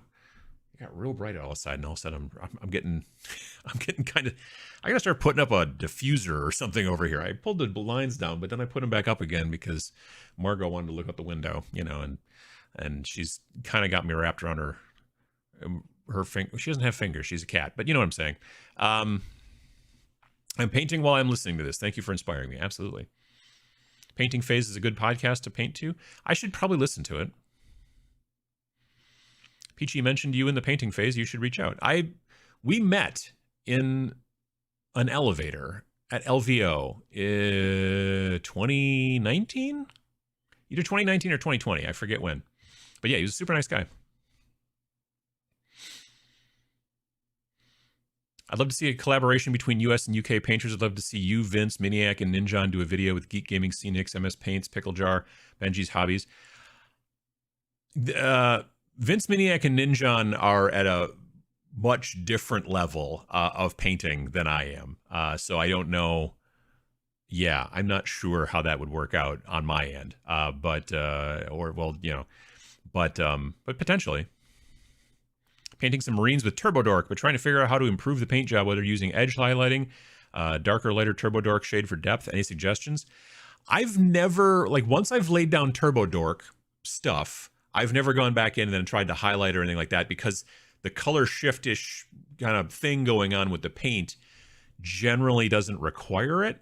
The one thing, though, is there are some of their paints, it'll say on the bottle what the undercoat should be for this particular color. Sometimes it should be white, sometimes it should be black. And there's a couple of their colors. One of them is called Twin Suns, which specifically I love. That one, you're like, it could be white or black or a black and white zenithal. And that will, you'll be able to see it through, like, because it's kind of semi-transparent.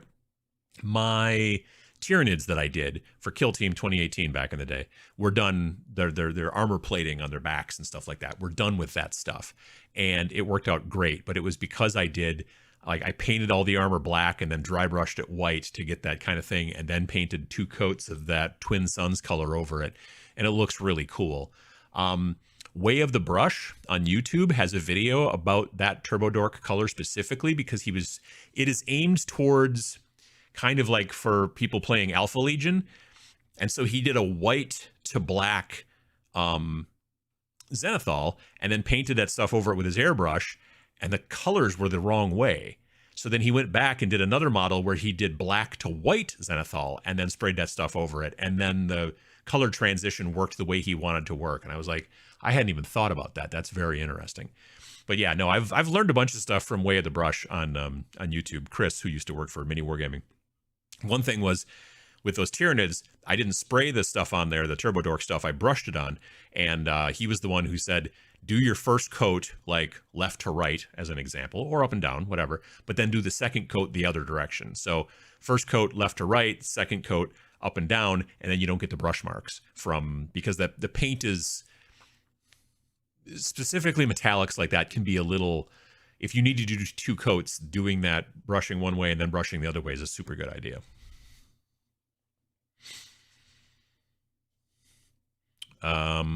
Can only make it down to Adepticon for Saturday day trip this year. What are some must-buy items I should look out for? It's a good question. I don't know. I don't know who's going to be at the vendor hall this year. I'm sure there's going to be some cool stuff there, but yeah. Catching our breath. I have a moment to tune in. Hope the crew is well. How you doing, Michael Strange? Bill making stuff. How you doing? Hope you're doing well. I would paint right now, but my hands are just too tired. I'm planning on how to paint the next model instead. That's also fine too. Kill sample process. I have some acrylic standees that look like generic people. Think men and women's bathroom signs. Gotcha. If it gets too far without models, thanks to Warsenal. Oh, yeah, I can see that. Sure.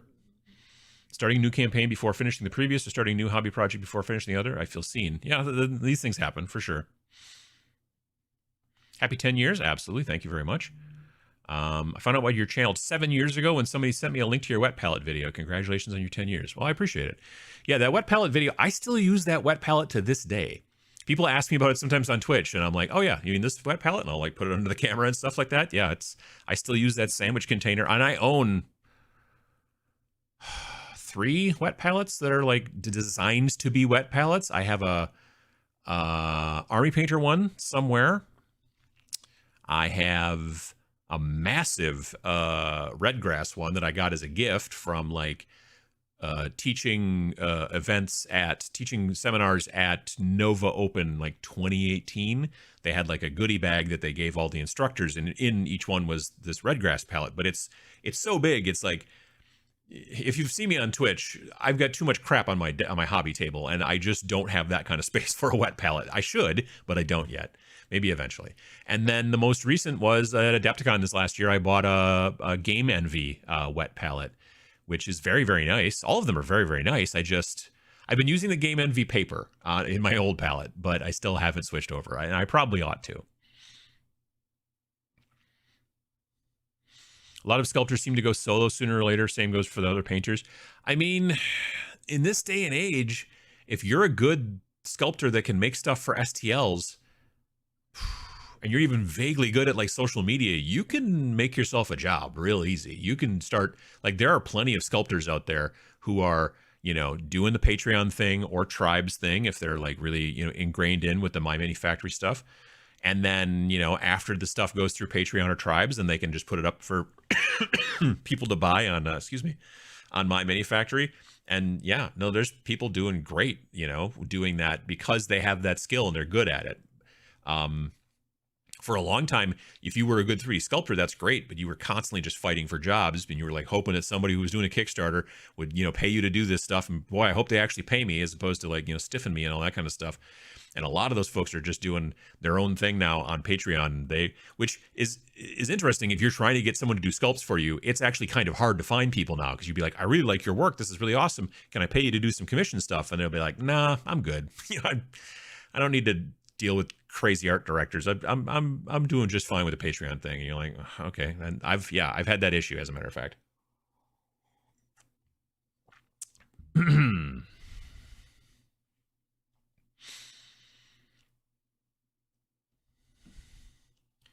I also have an ancient Forge World Orc Warlord bust model. Still don't feel I'm ready to adequately paint it yet. I've never painted a bust, and I think it's partially because of that. I've never been like, oh, I should do this.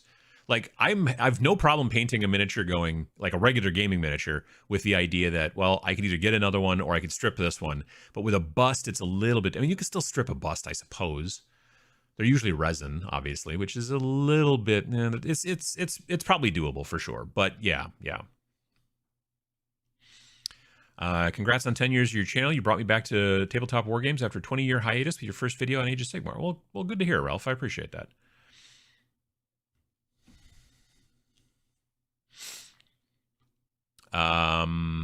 Let's see here. Do you have any suggestions for where to find custom bits for STLs or 40K? I'm looking for a large mace or Crozius for my 2023 Demon Prince. Had no luck so far. I don't know. Have you looked on My Mini Factory? Because that could be a good place to go look for STL. I mean, it's a good place to go look for STLs. I don't know how many different types of, like, I guess I've never looked for weapons there. I'm usually looking for full models, but I bet there's probably people on there that are doing weapons. If not My Mini Factory, then I would tell you to look at, I believe it's called Cults 3D, like CULTS, or is it K? It's either C or K, but I think it's Cults with a C. Cults 3D is kind of another place, sort of like My Mini Factory, where you can buy STLs and stuff.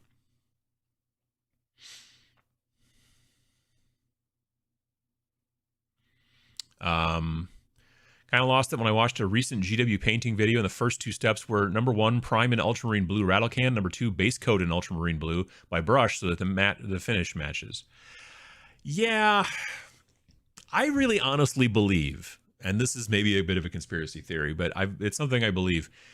I believe that the reason that GW hasn't sold a wet palette yet, and I don't think they do, right? They don't still sell.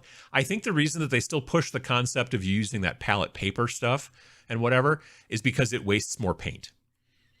Wet palette definitely causes you to waste less paint, and I think that they don't want that to happen because they want you to buy more paint. So the concept of like prime it blue and then paint it blue, like that's dumb. There's no reason to do that. If I'm priming it blue, that step's done. Like that's, I've saved a step by doing that. If I primed it black and now had to paint it blue with a brush because I don't have blue primer, okay, sure, I get that, whatever. But if you're like there's no reason to prime it blue and then paint it again blue, other than they want you to, use more paint, in my opinion. Again, might be a little bit of a, what you call it, a conspiracy theory. Thoughts on Archon Studio products? My only experience with Archon Studio products was the most, I don't know if it's the most recent anymore, but it was a recent Kickstarter, beginning of 2022. They did some terrain projects.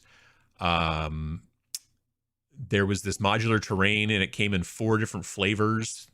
And 3 of the flavors, I was like, nope, don't want that. And then one of them was called City Ruins, and that stuff was awesome. And I bought that Kickstarter, and I have built 9 different pieces of ruins with this really cool city terrain stuff, and I really liked it. They got it to me on time.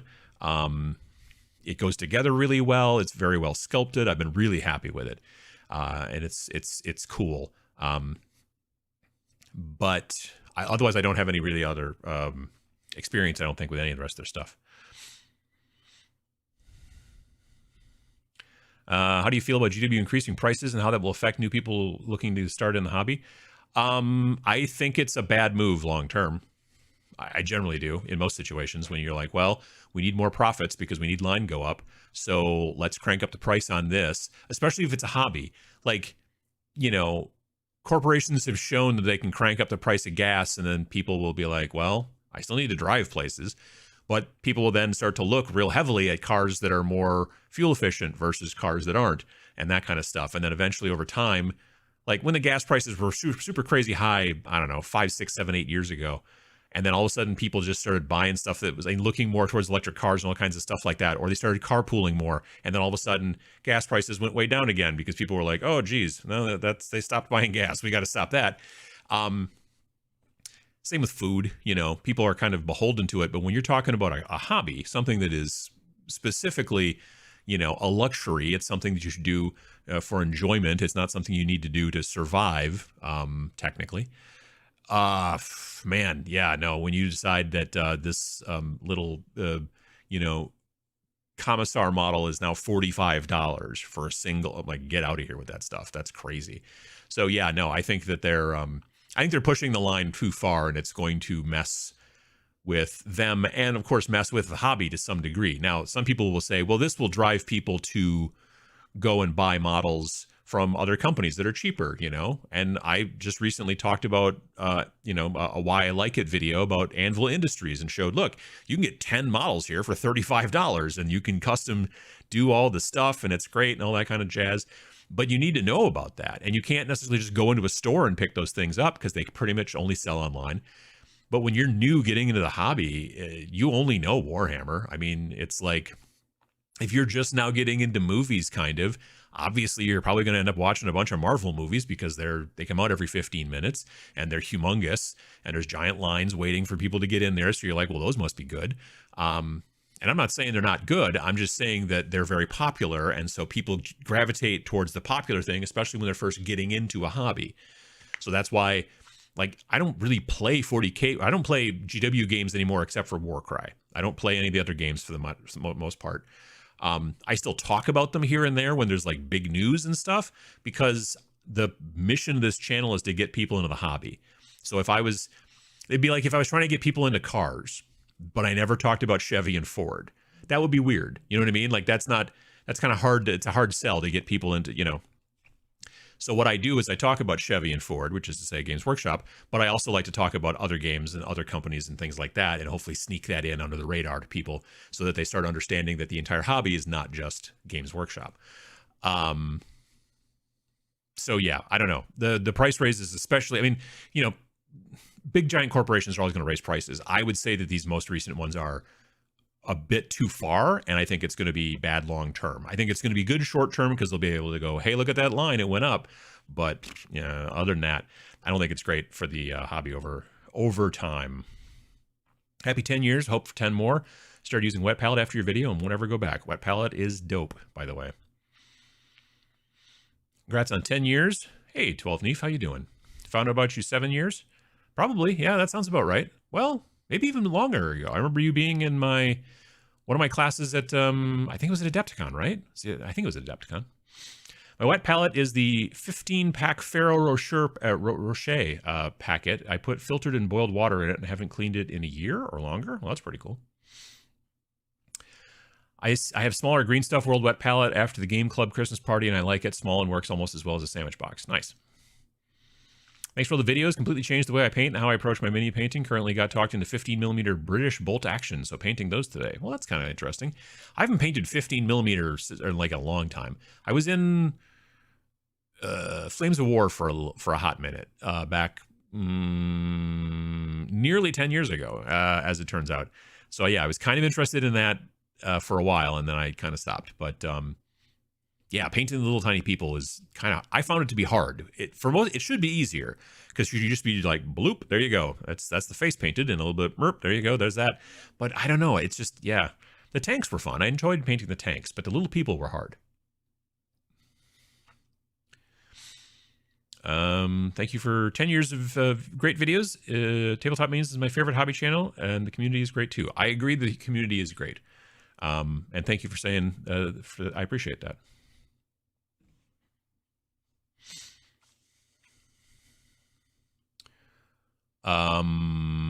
Let's see here. I used Twin Suns on my Beholder. Turned out great. Yeah, Twin Suns is an awesome color.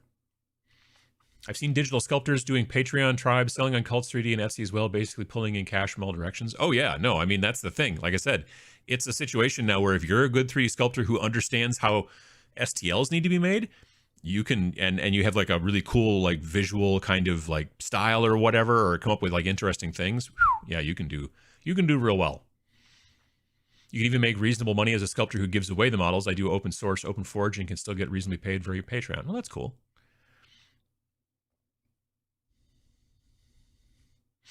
Those larger Games Workshop store bags can fit over a large Sparmax compressor. Finally found a use for them. Like to make it quieter? I hadn't thought of that.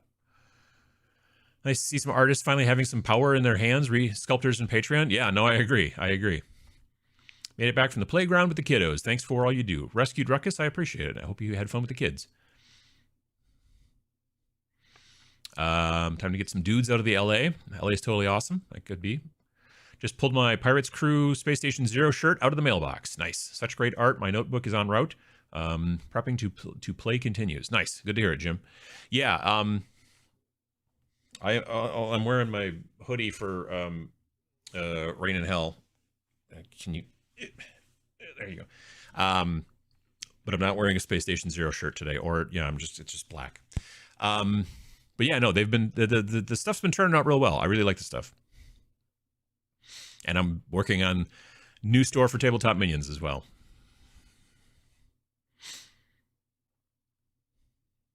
What do you suggest to someone who's trying to get into the miniature painting world? I would tell you to take a look for, like, if you want to start painting miniatures, I would tell you, if you don't have anything, you're just starting from scratch. Army Painter has a really nice, like, beginner paint set that's maybe 30 or 35 bucks. Depends on where you get it, I guess. It has colors in it like red and blue and green and yellow, and like there's a brown probably. There's black and white. There's a metallic. There's a wash, and I think even a brush in there. And it's a good place to start. And then I would start with some inexpensive models, like go to your local game store and pick up some like Reaper Bones maybe, or something like that. Something inexpensive like that. Practice that way. WizKids makes a whole series of miniatures like for Dungeons and Dragons and stuff like that are kind of pre-primed. They're also a good place to start. For years, I've been telling people to just go and get some like Army Men and start there, and you could do that too. But those WizKids models specifically, like, they're pre-primed, and you could go from there, and that's a good place to start too. And they're inexpensive, and just get some, I don't know, fantasy people and start painting and practicing that way. That's how I tell you to start.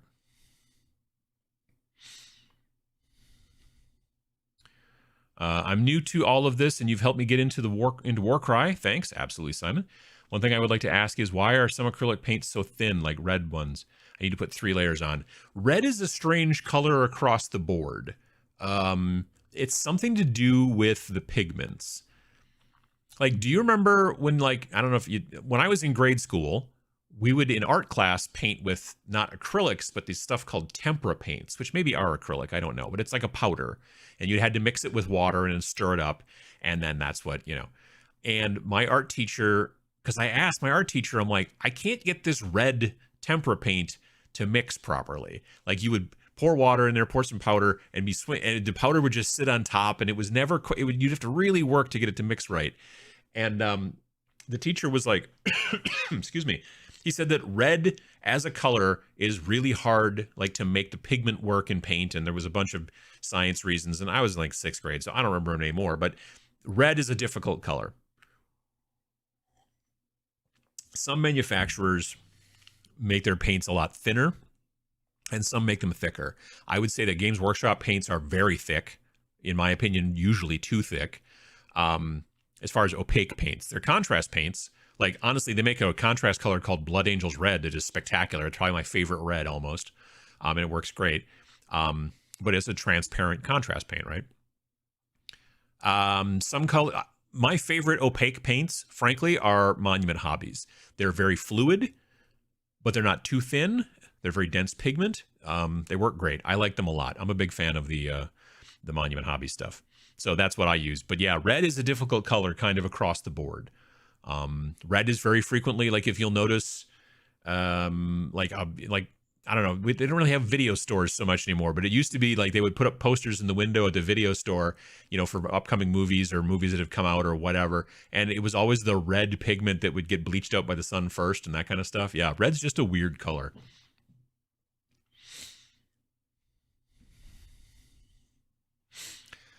I 100% support the GW wants you to waste paint theory. Yeah, I do feel like it. Peachy said on the painting phase that GW not doing a wet palette is 100% a choice. They all use them internally. I think pretty much everybody does. Yeah, well, not everybody, obviously. But yeah, no, most people who are, like, interested in painting, like, generally that's the case. Dr. Faust Painting Clinic on YouTube, he likes to sometimes he uses a wet palette, but he also sometimes uses a cold palette. And I don't remember why. I should go back and watch that again, but he uses like a different type of thing where it's like a tile that's like sitting and there's water underneath it that's cold or something. I don't know, but he uses sometimes a cold palette, and I think it's an interesting thing. But he's one of the few people I know that does that. But most painters generally are using a wet palette in some fashion. GW bottles have a big enough problem of drying out in the pot. I don't think they have to worry about people actually using it. Well, yeah.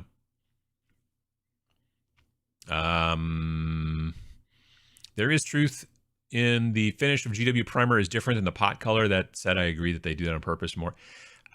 I guess I don't. For me, because again, I'm generally painting for tabletop, I don't usually care too much about finish because I'm going to hit the thing with a matte varnish at the end. If you are a pro painter who is doing display work, and I did not realize this until relatively recently, most pro painters don't varnish at the end of their paint job. They, so they're very interested in like, I like this paint, but the finish is always too glossy or too this or too that or whatever. And for me, it was always just like, I don't care what it looks like until I'm done and I varnished it and then that's what I want it to look like. So for me, the color's always been important and not about the finish. But if they were trying to do something for display in that GW thing, then I guess I still wonder why. Well, I guess you need an undercoat or whatever. I don't know. It still seems weird to be like, well, we want to change the finish, so we're going to go through and put brushwork. Like, I can't imagine, especially if it's a Space Marine or something like that, I can't imagine painting a Space Marine with a brush these days. I would always start with some sort of, unless I was doing maybe like contrast or something over a Zenithal highlight, or Zenithal Prime, I mean. But yeah, I don't know. It's weird. I had a huge train store in my town that was the only paints they carried, and they were only the only hobby shop in town. And yes, there were single figures, cavalry game, and oh, that's cool.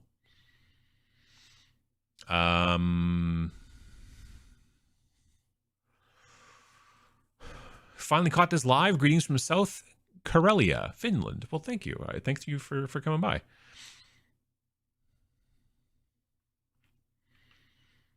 You have to understand that where I'm from, the monthly wages average 1,200 euros, so it's even worse. Yeah, no, that's the thing. I mean, it is a pricey hobby for people in countries where the monthly wage is generally on average higher, and it's way out of line for people in countries where the monthly wage is on average quite a bit lower. It's just not available, kind of, I mean, that's the way it works.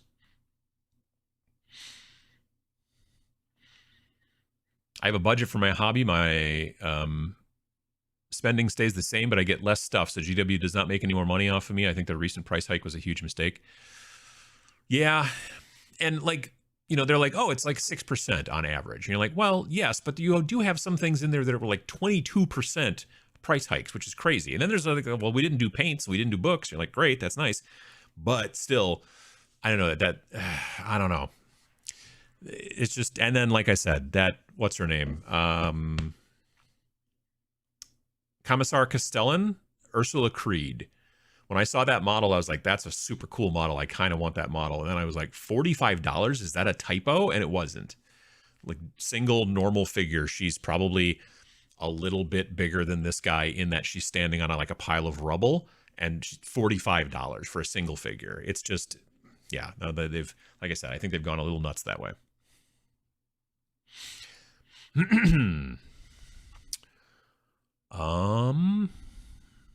Where am I? GW backtracked out of the 20% price increase that Spiky Bits was reporting, apparently. From what I understand, there are some pieces in the Necromunda line that went up 20%. GW faces the challenge of lacking major competitors, which makes it difficult to benchmark their business practices against others. There's nobody in the industry that's near as big, that's for sure. That's totally for sure. There's always eBay, someone selling off their old GW stuff. No, it's very true. It's very true. How are minis measured? Is it from the bottom of the base to the top or from the feet to the top? I'd always heard it was from the feet to the eye line. From the bottoms of the feet to the eye line. But somebody in the comments on Friday were like, no, it's to the top of the head. And I'm like, yeah, but what happens if you got like a big cone head like the Eldar? You know what I mean? I've always heard it's the eye line because then but then again, you might be like, well, what happens if you don't have eyes? A lot of models have eyes. Pretty much all the Tyranids have eyes, right? Necrons have eyes. Eldar guys have eyes. Yeah, I don't know. I'm not. I always heard it's pretty close. It's either eyes or top of the head, but it's not from the bottom of the base. It's supposed to be from the bottom of the feet. That I'm pretty sure on. Too old now to do 15mm. My eyes and hands can't do it, even with magnifiers. Yeah, I could see that being a problem as well. Good thing about GW's price hike is that it helps curb those impulse buys. Yeah, you're not wrong. I haven't bought Ursula Creed.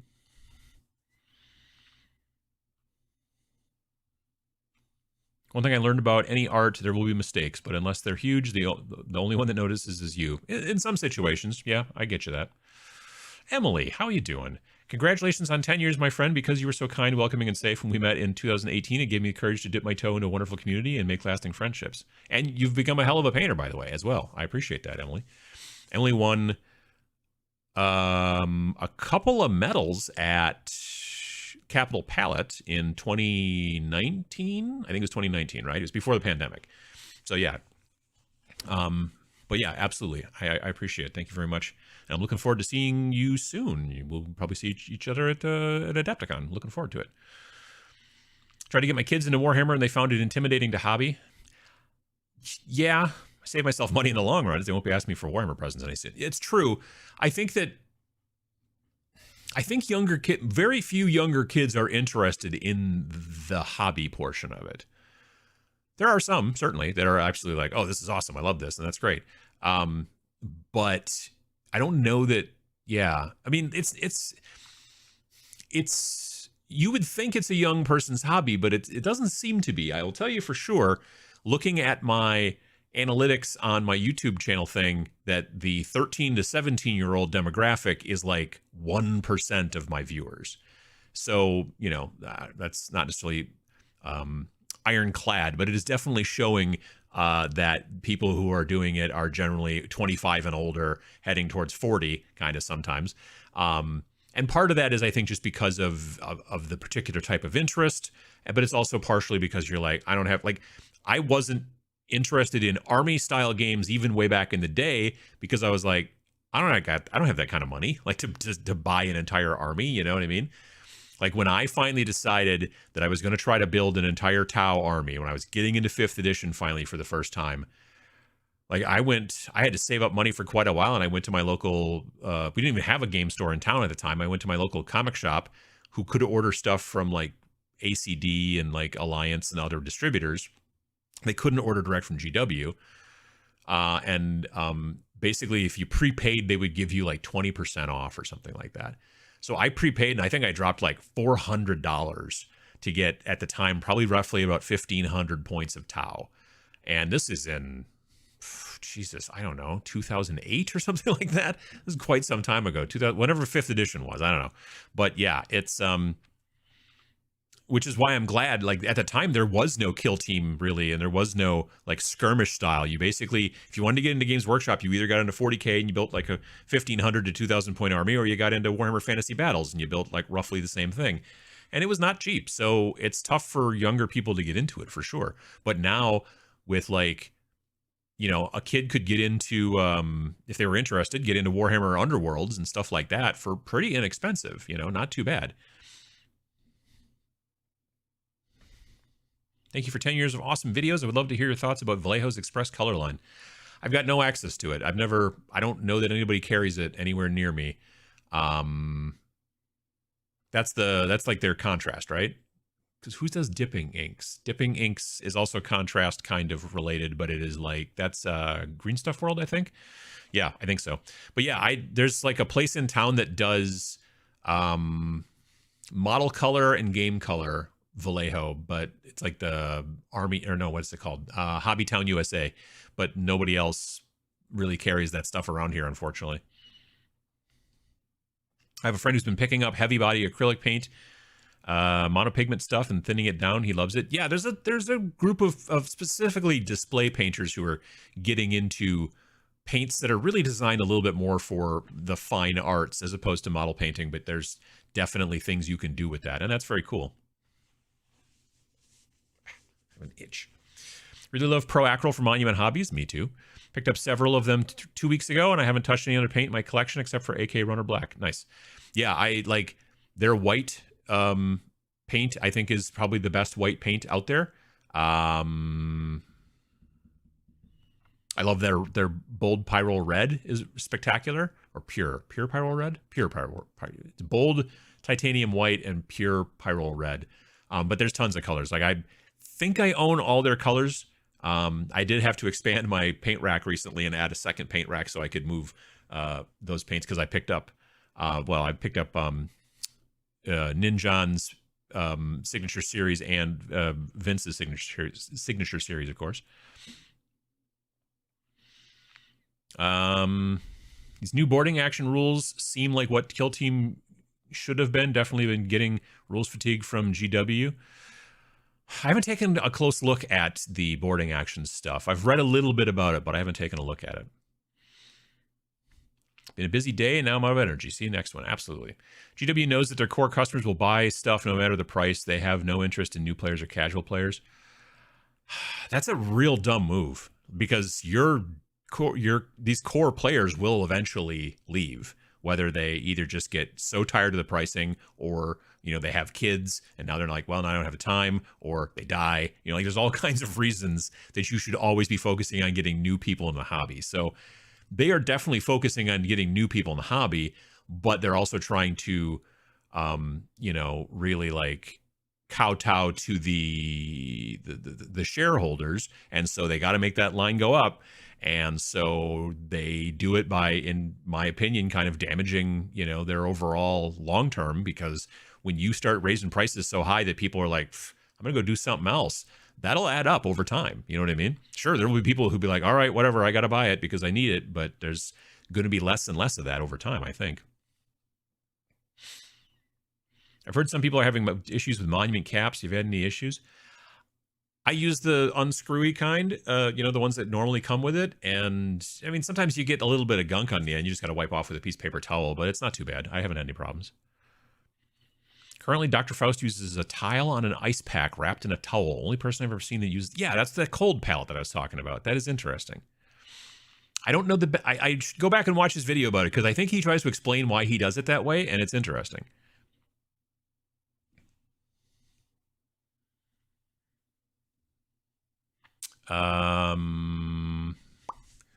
Where are we? Dang it. There was a question. We were talking about the cold palette. Monument caps. Okay. Congrats on 10 years of painting videos. You've been on my YouTube feed as long as I've been in the hobby. Longer even. Well, there you go. Good to hear. You have to fall in love with all the processes needed to complete a piece. Each has its purpose and rewards. Trick yourself into loving the processes. Yeah. The old pots from the early 90s from GW were great. Paints never dried out. Later 90s and current ones always dry out. Yeah.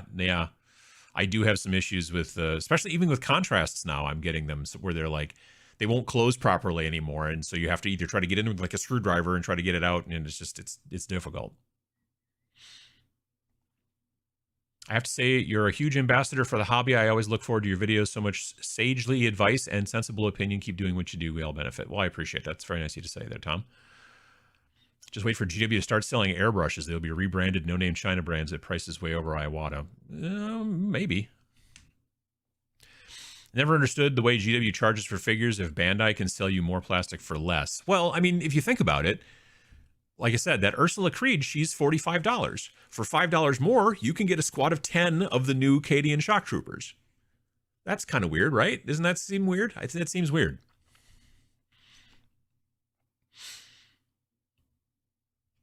Recent price hikes simply means I will be buying even less. Yep. They're trying to jack up prices prior to the Amazon show, so new people think the prices are normal. Ooh, that's a conspiracy theory. Sure. Just started a Night Haunt army, and they raised the prices on average for Night Haunt by 11%. Kind of PO'd. Yeah, I can see that. Different companies measure the eyes to the top of the head, which causes a lot of annoyance with 28mm. Again, like I said, if it's a difference between like measuring to the eyes or measuring to the top of the head, Kevin Hart and Dwayne "The Rock" Johnson, like those two guys are the same scale because they're, humans. So they're the same scale. But when you look at them, they are not the same height. So the point I was trying to get across in that video yesterday, or Friday and whatnot, is that Like my wife is like a head shorter than I am, but we're in the same scale. So you can, just because a model is like shorter or taller doesn't mean that they can't just be shorter or taller. Be like, oh, those guys are out of scale because that guy's half a head taller. I'm like, no, he's just tall or short or whatever. So yeah, it's when it's like, well, I have this 15 millimeter guy from, or a piece of 15 millimeter terrain, let's say, from Flames of War, and then I'm trying to bring in Spider-Man from Marvel Crisis Protocol. Those are definitely out of scale. It's not just that one of them is like way too big or way too small. It's definitely out of scale. But when you're looking at a model that one manufacturer says we measure to the eyes, and another one says we measure to the top of the head or whatever, and they're a little bit off, just people are different heights. Have you seen the Monument Hobbies commercial with the person in the unicorn outfit and the wizard using the magic 8-ball, among other pranks? I don't know if I've seen that one. I saw the one where he was like walking through the offices and stuff. I saw that one a bunch of times on Facebook. I don't know if I've seen that one yet. I also saw one that was like a drug commercial, but I don't think I've seen that one. What's your advice on being too precise? I paint 2 small Heart of a Gur terrain pieces for like 6 hours. It's beautiful at the end. Takes too long. I worry it might look bad. I'm a big fan of a little bit more speed over quality, for lack of a better term. You know what I mean? Like I'm definitely like, I like to paint, you know, to get things on the tabletop a little bit quicker. And so I do use some techniques that are maybe not necessarily great for display paint, but they get the job done. It's all down to what you prefer. There are people who are like, nope, I'm painting every single model as if I'm trying to win a golden demon. And I'm like, okay, well, good luck. I mean, that's going to be your whole army, and it'll take a good long time. And as long as you're cool with that, that's great. But it does come down to like what's comfortable for you. You know what I mean?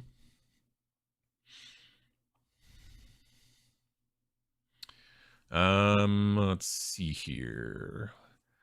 Solely got out of the GW ecosystem rat race about 2 years ago. Hikes and everything, more books, more rules, higher prices. Source somewhere else. Saved at least $50 on my 50% of my budget since. This is why I'm generally kind of focusing a little bit more on what you would call indie games, which is basically anything made by not GW. Yeah, I can see that.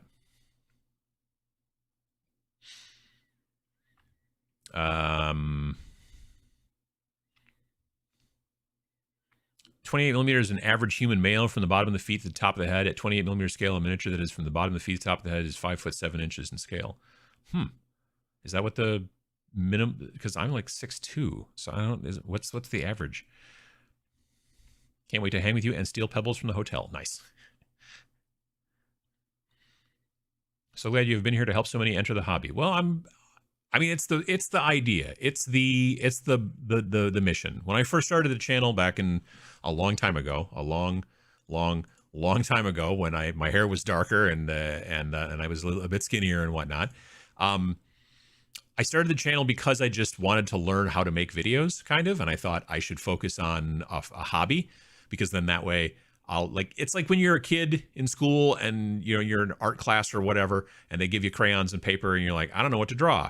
But over here you got a kid who's drawing dinosaurs because they love dinosaurs, and you got a kid over here who's drawing, I don't know, horses because she loves horses and stuff like that. So for me, I'm like, if I'm going to make videos, I don't want to just learn how to make videos by just making videos. I got to make a video about something, and my hobby is wargaming, so I'll do that. But the idea of getting people into the hobby and making that the mission of the channel didn't come for several years. I was kind of just randomly making wargaming videos for the first couple of years. It wasn't until late October, I think, of 2015 before I finally decided, I should do this every week. Because I would be like making a video, and then a month would go by, and then I would make a video, and then a week would go by, and I would make another video, and then 3 weeks would go by, and I would make, it was late October, of 2015 when I decided I should start doing it weekly. But like I said, the channel itself, like the, Tabletop Minions, that intro to Tabletop Minions video, February 27th, 2013. So, having a mission, having a plan, having a reason you make the videos makes a lot of sense. And I think it helps you long term. And I'm hoping that the channel has helped people get into the hobby, because I think it is a good hobby. I really enjoy not only the social aspect of playing with people, if you like that kind of thing, but also the ability to just sit there and do something with your hands, like work on some sort of hobby, be creative and that kind of stuff. That's also very cool. There's a lot to the hobby. And there's even stuff that's to the hobby that I'm not necessarily into, like getting into the lore, you know, and like reading all the books and watching the videos and doing all that kind of stuff and really being into that. Maybe you don't play, maybe you don't paint, maybe you just are into the lore. That's cool too. But yeah, I think it's good to have a hobby in general. And I think that this hobby is pretty cool. And I think the community is spectacular. And I've been glad to work with folks throughout this hobby and everything like that. So yeah. Anyway, it's 11 a.m. Right here where I am in this neck of the woods. And so yeah, I will see you folks again soon. Thanks again for coming by and hanging out. I appreciate all the congratulations and all that kind of stuff, and also the regular chat and everything. Be back here again in 2 weeks. I'm trying to remember. Will we be? Let's see. So in 2 weeks, that'll be the 12th. Then the next one will be on the 26th, which will be I'll be at Adepticon. So maybe we'll have one from Adepticon. March 26th. Yeah, I'll be at Adepticon in the next one. So, well, not the next one, but the one a month from now, I'll be at the Adepticon. So I very probably will try to do one live from Adepticon. I don't know. There'll be a bunch of people there. Maybe we'll have a whole bunch of people in the hotel room. We'll see how it goes. Or maybe it'll just be me. One or the other. But nonetheless, I want to thank everybody for coming by and hanging out. And I hope you have a good weekend. I'm going to be playing a video game on stream, not on my channel, but on someone else's channel for charity in about an hour or so. And if they're interested, I will probably try to tweet about it. So if you're interested, we're going to be playing Dark Tide, which is a 40K, relatively recent 40K game. And she's a viewer, and she's raising money for a group out of, I believe, the UK that makes controllers for people who have like mobility issues with their hands and stuff like that, or whatever. I forget the name of the overall thing, but yeah. So I'll be over there in about an hour or so. So yeah, I'll tweet about it if she's cool with that. So yeah, that's pretty much about it. I want to thank everybody again for coming by, and we will see you soon. I'm going to eat some lunch and then play some video games, and then yeah, we'll see. I'm not sure what's going to happen after that, but I'll see you folks again on Twitch on Monday night if you're interested in that, 7 p.m. Central, twitch.tv/Tabletop Minions. And again, thanks for paying attention for 10 years. I appreciate it. Thanks for watching.